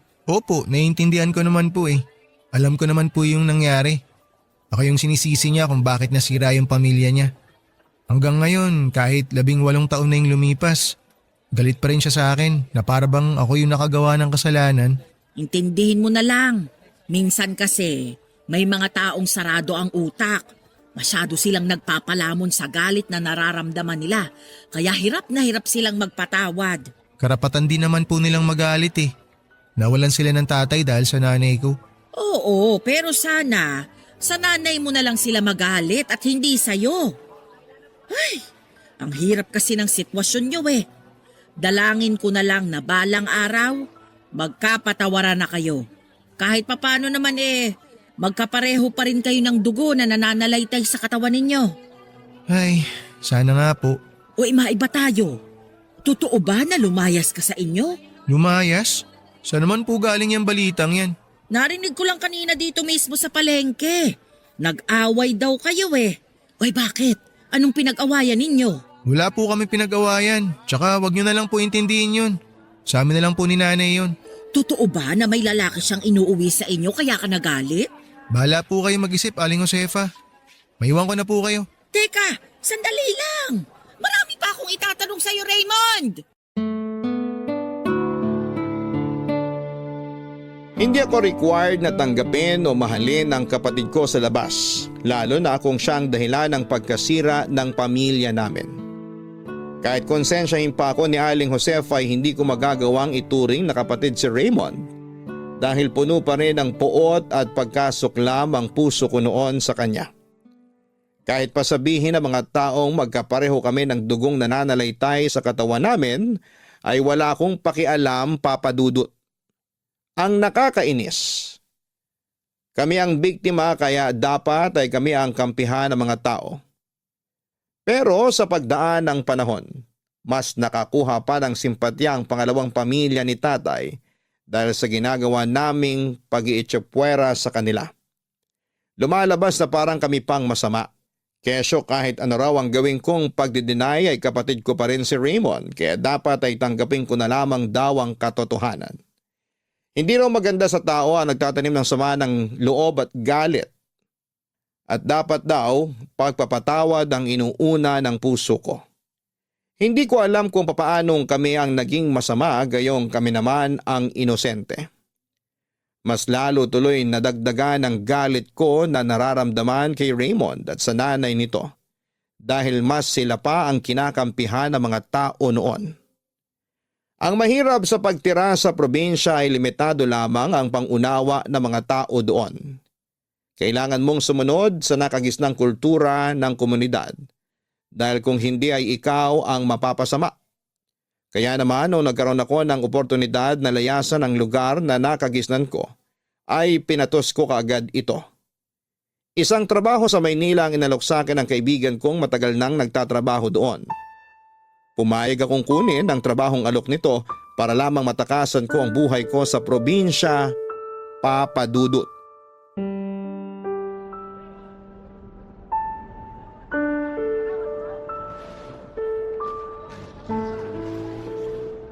Ate! Ate! Ate Kayla! Raymond? Sus ko naman, pati ba naman dito sa bus station, nandito ka pa rin? Dito ako nagtatrabaho.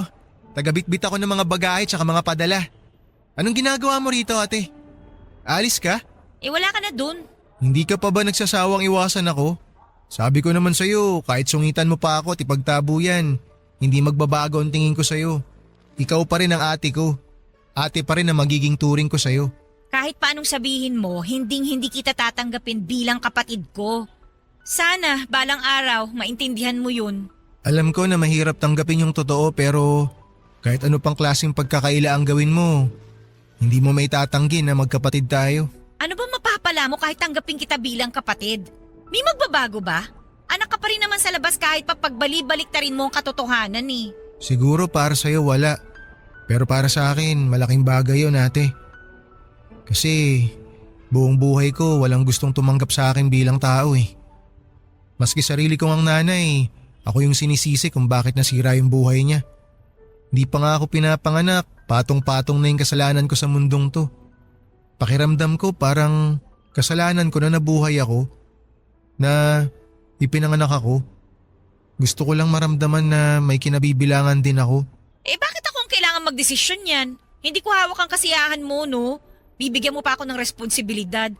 Bakit kailangan sa akin pa manggaling yung hinahanap mong pagtanggap? Bakit hindi mo yan simulan sa nanay mo?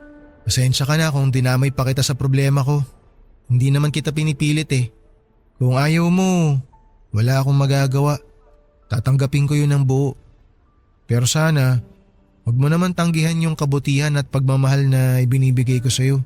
Hindi ko kailangan ng kabutihan at pagmamahal mo. Marami nagbibigay niyan sa akin. Alam mo, wag mong gawing kaawa-awa yung sarili mo ha. Huwag mo ipagpilitan ang sarili mo sa mga taong hindi ka gusto kasi pinapahiya mo lang yung sarili mo. Kalimutan mo na lang yung mga sinabi ko ate. Di bale, hindi na tayo magkikita ulit. Sa wakas, mababawasan na rin ako ng pinoproblema. Bakit? Aalis ka na ba talaga? Pupunta ako ng Maynila. Ano oras balis ang sunod na bus? 10:00 yung susunod na biyahe papuntang Maynila. Hindi mo na naabutan yung para kanina, kaalis lang eh. Teka, anong gagawin mo sa Maynila? Doon ako titira. Lalayasan ko na tong lugar na to na puno ng mga chismosa na walang ibang ginawa kundi manira ng ibang tao. Iiwan mo pamilya mo dito? Paano na nanay mo tsaka mga kapatid mo? Bakit mas concern ka pa sa kanila kaysa sa akin? Aalis ako dito para sa kanila, para makapagtrabaho ng maayos at para makatulong sa mga gastusin dito. Hindi ka ba natatakot sa Maynila? Di ba lagi nababalita dun na maraming patayan? Maraming kriminal dun. Nagpapaniwala ka naman sa mga napapanood mo. Siyempre, ibabalita nila sa TV yung mga masasamang tao. Kailan pa sila nagbalita ng mga mabubuting nagawa ng mga tao? Malawak ang Maynila at hindi lahat ng lugar doon delikado. Ayaw mo na ba dito? Mas tahimik dito. Mas simple ang buhay. Tahimik? Kailanman hindi naging tahimik ang buhay ko dito, no? Simula pagkabata ko, laging laman na ng chismis ang buhay ng pamilya ko dahil sa ginawa ng tatay ko at ng nanay mo. Hanggang kailan ka dun? Bakit pa ang dami mong tanong? Close ba tayo? Hindi mo kailangan malaman ang mga plano ko sa buhay ko, no? Pasensya ka na. Nagtatanong lang naman. Hayaan mo ate. Ako nang bahalang magbantay sa maiiwan mong pamilya dito. Kaya na nila mga sarili nila, hindi ka nila kailangan. Tsaka please lang. Tigilan mo na kami, Raymond. Hayaan mo na lang kaming mamuhay ng tahimik. Hindi mo naman kami kailangan eh. At ganun din kami, hindi ka namin kailangan. Nagmamalasakit lang naman ako. Kung gusto mong makatulong, buhatin mo na tong bagahe ko para maisakay na dun sa bus na papuntang Maynila. San ba yon? Ay, oo nga pala. Sumunod ka sa akin, te. Dito yung bus papuntang Maynila. O mauna ka na, bibili lang ako ng ticket. Sige, yung pinakadulong bus ate. Yun yung aalis. Doon mo na lang ako puntahan.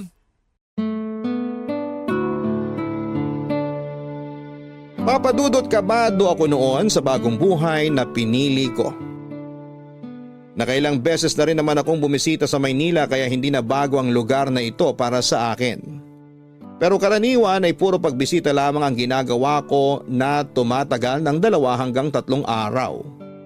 Excited man ay hindi ko maiwasang makaramdam ng kaunting takot dahil alam kong ibang-iba ang buhay sa probinsya kumpara sa Maynila. Sa EDSA pa lang ay sinalubong na agad ako ng naglalakihang gusali at billboard ng mga artista. Ang kabang nararamdaman ko noong una ay napalitan ng tuwa. Nagkaroon ako ng pag-asa sa puso ko dahil matagal ko nang inaasam ang ganong klase ng kalayaan. Malayo sa mga mapanghusgang mga tao. Malayo sa mga makalumang gawain. Sa pagpunta ko sa Maynila ay umaasa ako na magbabago na ang buhay ko na dati ay napaka-boring. Sa isang paggawaan ng tinapay ako nagtrabaho papadudot. Minimum wage lang ang natatanggap ko kada buwan pero kung ikukumpara ito sa dati kong trabaho sa probinsya ay di hamak na mas mataas ito kumpara sa natatanggap kong sweldo noon. Ang mahirap nga lang ay medyo mahal din ang pamumuhay sa Maynila. Nakakapagod ang transportasyon. Na ilang beses kang sasakay sa iba't ibang klase ng sasakyan para makauwi. Hindi tulad sa probinsya na isang sakay mo lang ay makakarating ka na sa destinasyon mo.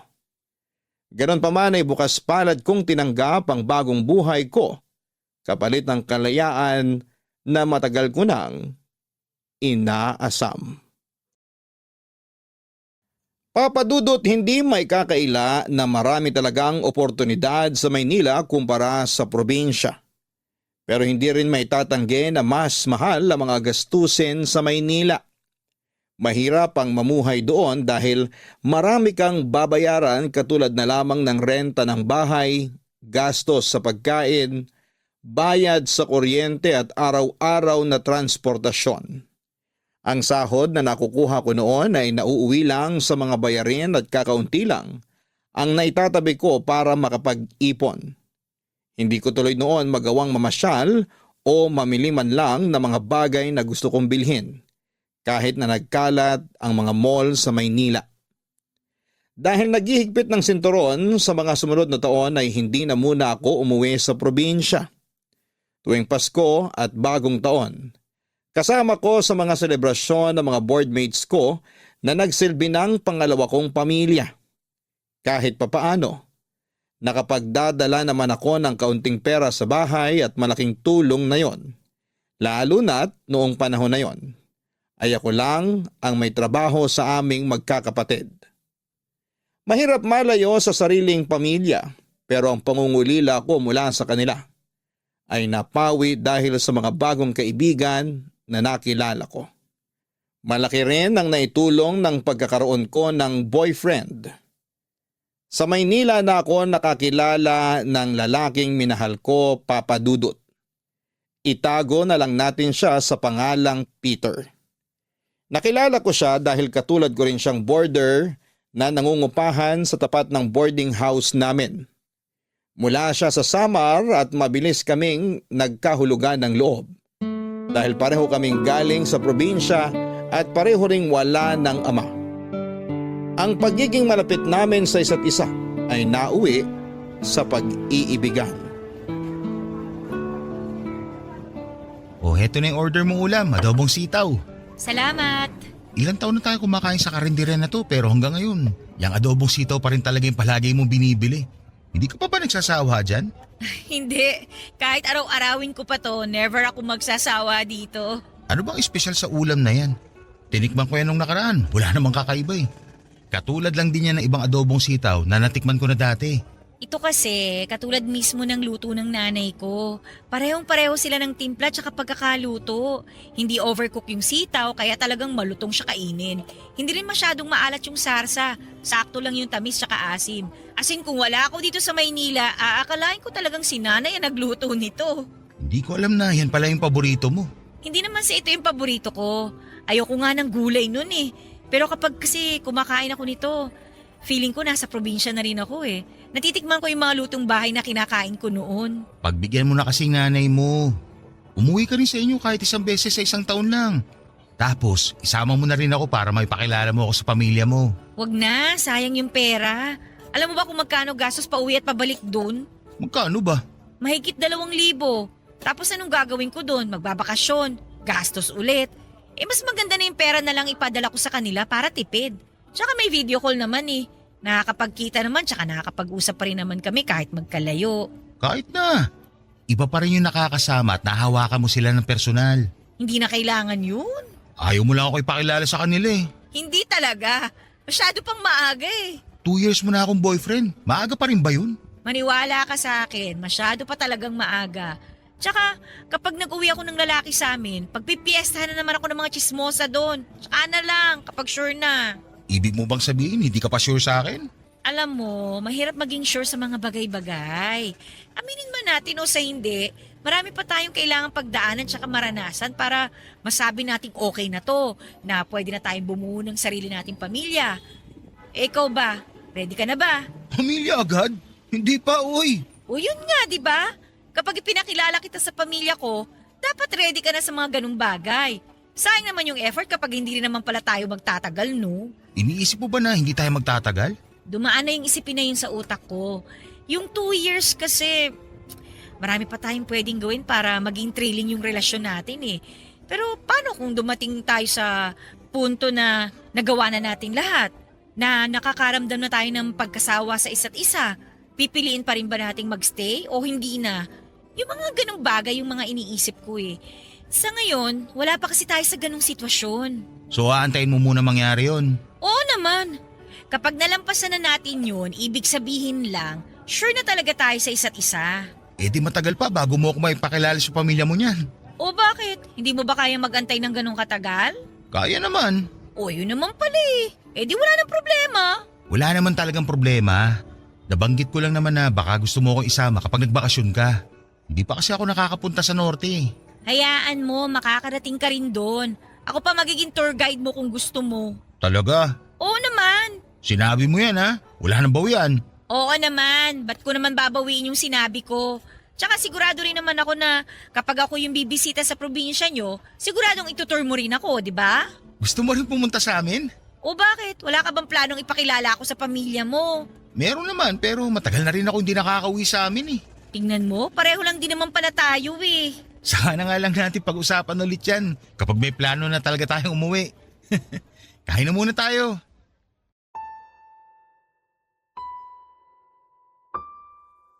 Malaki ang naging tulong ni Peter para mawala ang pagkalumbay ko sa sarili kong pamilya, Papa Dudut. Lalo na taon na simula ng huli kaming nakauwi noon sa amin. Si Peter na ang nagsilbing pinakamalapit na tao sa akin habang nakatira ako sa Maynila. Siyang naging kaagapay at sandigan ko sa bawat problemang dumarating sa buhay ko. Sa kanya ako humuhugot ng lakas at inspirasyon sa bawat hamong kinakaharap ko noon. Sobrang mapagkakatiwalaan si Peter sa lahat ng bagay. Napaka matulungin niyang tao at marespeto pagdating sa mga desisyong ginagawa ko sa buhay. Pangalawa siya sa 5 magkakapatid at tanging siya na lamang ang inaasahan ng kanyang pamilya na mag-ahon sa kanila sa kahirapan. Dahil siya lang ang matapang at marunong dumiskarte para sa laban ng buhay. Noong naging boyfriend ko si Peter ay umalis ako sa boarding house namin at sumama ako sa kanya para magsama kami sa iisang bubong. Naging live-in partner kami at napakalaking tulong noon dahil nagkaroon ako ng kahati sa mga gastusin sa pang-araw-araw. Tumagal ng 3 taon ang pagsasama namin ni Peter hanggang sa nagkaroon ng bunga ang pag-iibigan naming dalawa. Wala pa akong planong maging ina noon kaya nagulat ako nang nakumpirma kong nagdadalang tao ako, Papa Dudut. Masaya ako sa balitang yon dahil magkakaroon na kami ng anak ni Peter. Pero ang hindi ko inakala, ang balitang yun na rin pala ang magiging dahilan kung bakit ang relasyon namin ni Peter na matagal naming inaalagaan ay mauwi lang pala sa hiwalayan.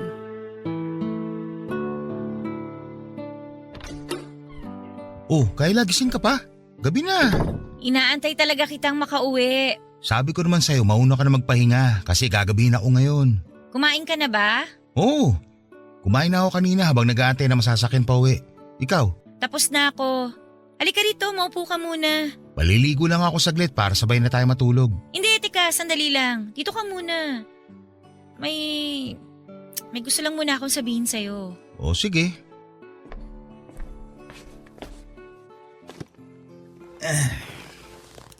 Ano ba yung sasabihin mo? May dumating na balita sa akin kanina. Balita? Galing saan? Sa probinsya nyo? Hindi. Galing ako sa klinik kanina. Nagpa-check up ako. May gusto lang sana akong ikumpirme. Klinik? Masama ba ang pakiramdam mo? May dinaramdam ka bang sakit? Peter, buntis ako. 4 weeks. Ha? Buntis? Buntis ka? Oo. Magiging tatay ka na. Hindi pwede to. Ha? Ano ibig mo sabihin hindi pwede? Hindi ka pwedeng mabuntis, Kayla. Hindi ka dapat mabuntis. Teka. Hindi kita maintindihan. Bakit naman? Maliit pa naman yan, di ba? Baka pwede pa natin gawa ng paraan. Magtatanong ako sa kakilala ko kung may kakilala siya magtatanggal niya sa tiyan mo. Magtatanggal ng ano? Sandali, sinasabi mo bang ipalaglag ko tong bata? Oo. Bakit? Gusto mo ba ipanganak yan? Hindi pwede. Magkakaroon ng gulo kapag nangyari yan. Ha? Anong gulo? Ano ba pinagsasabi mo? Naririnig mo ba yung gusto mo mangyari? Hoy, Peter! Anak natin to! Ba't ko to ipapalaglag? Hindi mo kasi naiintindihan eh. Hindi ka pwedeng mabuntis. Bakit nga? Ipaliwanag mo nga sa akin kung bakit sa halip na matuwa ka kasi magkakaanak na tayo, mas takot ka pa na parang may ginawa tayong mali. Ay, sorry pero hindi kasi dapat ito mangyari. Umayos ka nga, Peter. Ano ba talagang gusto mong sabihin? May pamilya na ako. May asawa na ako sa probinsya namin. Kaya hindi kita mapapanagutan pati na rin yung bata sa sinapupunan mo. Ano? Teka, may asawa? Paano? Kailan ka pa nagkaroon ng asawa? Pinagloloko mo ba ako? Uy, bago kita sinagot, siniguro kung wala kang ibang pamilya. Chinek ko yung mga social media account mo. Wala akong nakita na may pamilya ka na. Kasi marami akong account. Hindi lang iisa yung account ko. Wow! Proud ka pa? Proud ka kasi magaling kang magtago? Na marunong ka manloko ng tao? My gosh naman! Paano ako nagpauto sa'yo? Grabe ka, Peter! Grabe ka talaga! Kung hindi nangyari sa atin to, hindi ka pa aamin na may asawa at anak ka na pala? Hindi ko naman inakala na hahantong tayo sa ganitong sitwasyon eh. Ang lala mo naman! Wala man lang ako narinig na pagsisisi dyan sa boses mo. Siguro, sanay ka na talaga sa mga ginagawa mong panloloko, no? Na pati yung pag-amin mo na cheater ka, wala na lang sa'yo yun. Kapal naman ang mukha mo. Basta nasabi ko na yung gusto kong mangyari. Nasa iyo na yun kung… Hindi ko ipapalaglag tong bata. Gagawin mo pa akong makasalanan? Binigyan mo na nga ako ng kasalanang hindi ko naman gustong gawin. Ginawa mo akong kabit mo nang wala akong nalalaman tapos gusto mo pang dagdagan ang mga kasalanan ko? Kilabutan ka nga, Peter! Tao ka pa ba? Wala ka pa man din sa impyerno pero daig mo pa yung demonyo kumamuhay ah! Paliligo na ako. Yun na yun? Pagkatapos mong umamin na may sarili ka ng pamilya sa probinsya? Pagkatapos mo sabing kabit lang ako? Yun na yun? Maliligo ka na parang walang nangyari? Ano bang gusto mong gawin ko? Pagsisisihan mo tong ginawa mo! Eh di sorry. Basta hindi ko matatanggap yung bata dyan sa tiyan mo. Kung gusto mo ituloy pa rin itong relasyon natin, huwag kang manganak. Sa tingin mo, gugustuhin ko pa makipagrelasyon sa'yo matapos sa mga nalaman ko? Hindi ako tanga, no? Pagkatapos mong maligo, sisiguraduhin kong pati anino ko, hindi mo na makikita. Bahala ka. Kung wala ka na sasabihin, maliligo na ako. Pagod ako. Walang yaka! Karmahin ka sana! Lumubog ang puso ko nung nalaman kong hindi ako kayang panindigan ni Peter Papadudot. Para bang panibagong mukha nito ang nakilala ko noong araw na yon. Ang Peter na inaasahan kong sasamahan ako hanggang sa dulo. Namamahalin ako anuman ang mangyari ay kaya pala akong iwan ng walang pag-aalinlangan. Para akong trinaydor, pinanghawakan ko ang pag-ibig na ipinakita niya sa akin. Hindi ko alam na ang pag-ibig na yon ay madali lang din palang mabasag. Papadudot masakit na hiniwalayan ako ni Peter nang walang pagsisisi. Pero ang mas masakit ay malamang hindi lang pala ako ang tanging babae sa puso niya. Actually, hindi ako ang una kundi pangalawa lang ako sa buhay niya. Para akong sinaksak sa puso noong nalaman kong may pamilya na pala si Peter sa Samar. Biglang nag-flashback sa utak ko ang naging buhay ko sa probinsya. Kung paano nasira ang pamilya namin dahil sa panloloko na ginawa ng tatay ko. Parang ganon ang nangyari sa akin. Ang kaibahan nga lang ay ako ang pangalawang babae sa buhay ni Peter. Ako yung kabit. Isang salitang kinasusuklaman ko simula pagkabata. Hindi ko ginustong maging kabit at hindi ko alam na isa pala akong kabit. Si Peter ang gumawa sa akin noon. Ginawa niya akong pangalawang babae sa buhay niya. Nang walang kaalam-alam. Pero sa kabila nito, sa halip na magalit ay wala akong naramdamang sama ng loob sa kanya. Para bang wala akong pakialam noon kahit may pamilya na siya sa Samar. Ang naramdaman ko ay lungkot dahil alam kong lalaki ang anak ko na walang kagigis ng ama. Sa wiman sa puso ay wala akong oras para magmukmuk noon, Papa Dudut. May bata na sa sinapupunan ko kaya kinailangan kong kumayod para magkaroon ako ng ipon at mabuhay ko ang magiging anak ko. Lalo na't mabilis pa sa 4:00 nung tinalikuran siya ng sarili niyang ama. Ang lungkot na nararamdaman ko noon ay ibinuhos ko sa pagtatrabaho. Pinagod ko ang sarili ko hanggang sa mamanhid hindi lang ang katawan ko kundi maging ang pag-iisip ko. Ang hirap lang tanggapin na napakasaya lang namin ni Peter nitong nagdaang araw pero sa isang iglap ang mga sayang yon ay naging mapait na alaala na lamang. Parang akong pinaglaruan ng tadhana noon dahil galit na galit ako dati sa naging kabit ng tatay ko. Pero noong time na yon, ako na mismo ang nakatayo sa dating kinatatayuan nito. Ako na yung kabit na may dinadalang anak sa labas. Mag-isa man ay ginawa ko ang lahat ng makakaya ko para maipanganak ko ng maayos ang anak namin ni Peter. Magastos ang magkaanak, Papa Dudut. Ang ipon ko na ilang taong kong itinago ay mabilis na naubos. Dumating ako noon sa puntong hindi na sapat ang buwan ng sweldo ko sa mga gastusin ko kaya naghanap ako ng sideline. Mabuti na lamang at willing ang mga boardmates ko na alagaan at bantayan ang baby ko habang nasa labas ako noon at nagtatrabaho. Pero kahit na anong pagkayod ang gawin ko, nagigipit pa rin ako noon. Kaya wala akong ibang choice kundi lapitan si Peter at humingi ng sustento mula sa kanya para sa kapakanan ng anak naming dalawa. Peter! Kayla? Anong ginagawa mo rito? Mag-usap tayo. Akala ko ba ayaw mo na ako makita? Nagbago yata yung ihip ng hangin ah. Hindi kita gustong makita pero kailangan kitang kitain ngayon. Nandito ako para sa bata, hindi para sa akin. Bakit? Ano nangyari sa bata? Kailangan niya ng sustento. Sa trabaho ko ngayon, hindi ko siya kayang buhay na mag-isa, lalo na sa buhay dito sa Maynila.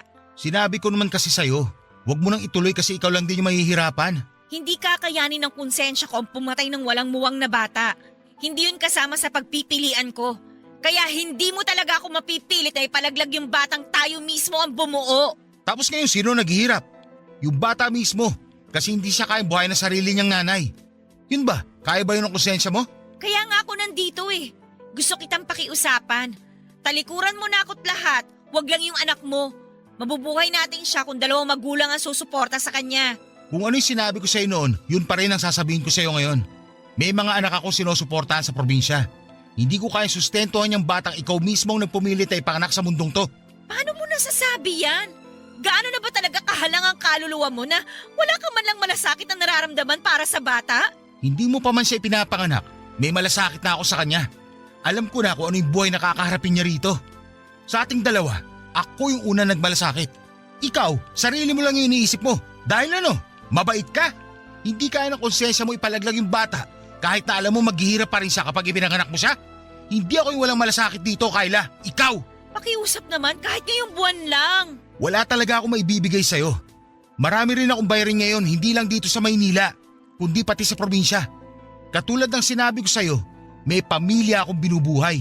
Kahit pahiramin mo na lang ako, babayaran din kita kagad kapag sumahod na ako. Please naman, Peter, oh. Pasensya ka na talaga, pero ito yung buhay na pinili mo eh. Kaya hindi ko na to problema pa. Walang yaka talaga? Hindi magiging ganito ang buhay ko kung hindi dahil sa'yo eh. Kung hindi mo ako niloko, kung hindi mo ako binuntis.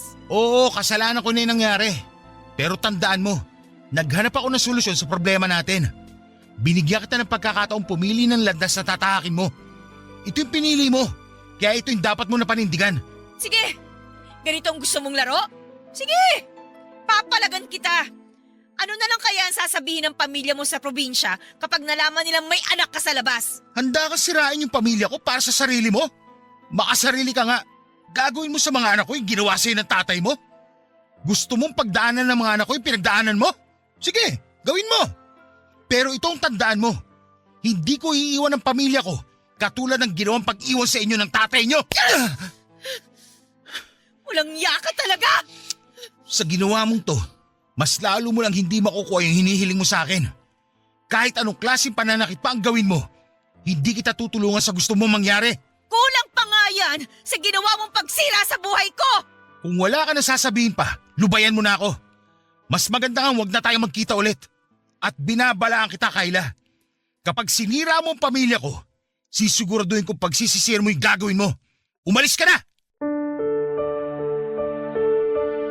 Papa Dudut, hindi ko alam kung saan humuhugot ng kakapalan ng mukha ang mga lalaking nag-iipon na mga babaeng lolokohin nila na agad ding tatakbuhan kapag nadisgrasya nila ito.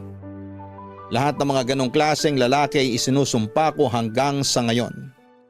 Wala silang ibang ambag sa mundong ito kundi perwisyo sa mga kababaihan at pamilyang kanilang sinisira. Dahil ayaw na talaga kaming tanggapin ni Peter noon, ay hindi na ako naghabol pa. Ang tanging naisip ko na lamang noon na solusyon ay ang bumalik sa probinsya. Nang mga panahong yon ay walang kaalam-alam ang sarili kong pamilya na may anak na ako. Nahihiya kasi akong ipaalam sa kanila na nagkaroon ako ng anak nang hindi ako kasal at wala itong ama.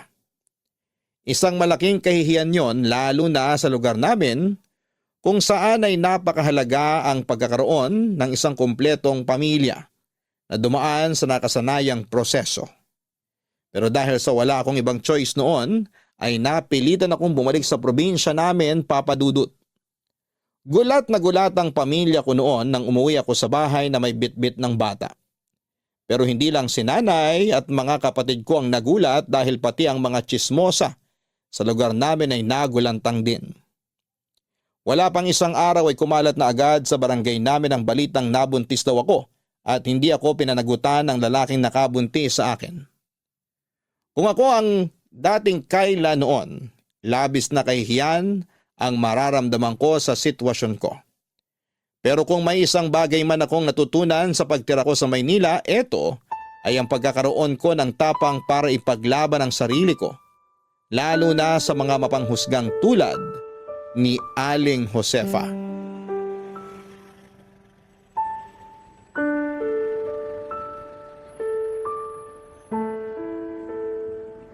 Kayla! Kayla! Sa wakas naman nagpang-abot na tayo. Oh, kayo po pala, Aling Josefa. Bakit po? Ay wala naman. Mangungumusta lang naman ako. Ang tagal mo ring hindi umuwi dito sa atin eh. Ang aga-aga nyo naman po maghanap ng chismis. Hindi naman to chismis. Ngayon na nga lang ulit tayo makakapagkwentuhan eh. Mano ba namang makibalita rin ako sa buhay mo, hindi ba? Ano po ba yung gusto nyong itanong? Sure ako na napakarami ng katanungan ng tumatakbo dyan sa utak nyo ngayon. Eh totoo nga ba yung balita? Na ano po? Na may dala kang bata nung umuwi ka. May nakakita raw sa'yo sa terminal eh. Dumating ka ng madaling araw, tapos may bit-bit kang bata pag uwi mo sa inyo. Nakwento rin yun ng tricycle driver na naghatid sa inyo dito sa bahay niyo eh. Anong raw ba yun? Opo, totoo po. May dala akong bata nung umuwi ako at kung ano man po yung hinala ninyo, totoo po yun. Anak ko po yung batang yun. Talaga? Eh ba't wala man lang naikukwento sa amin yung nanay mo? Hindi rin naman po nila alam yun eh. Ngayon lang din naman nila nalaman. Naku, bakit hindi mo naman sinabi?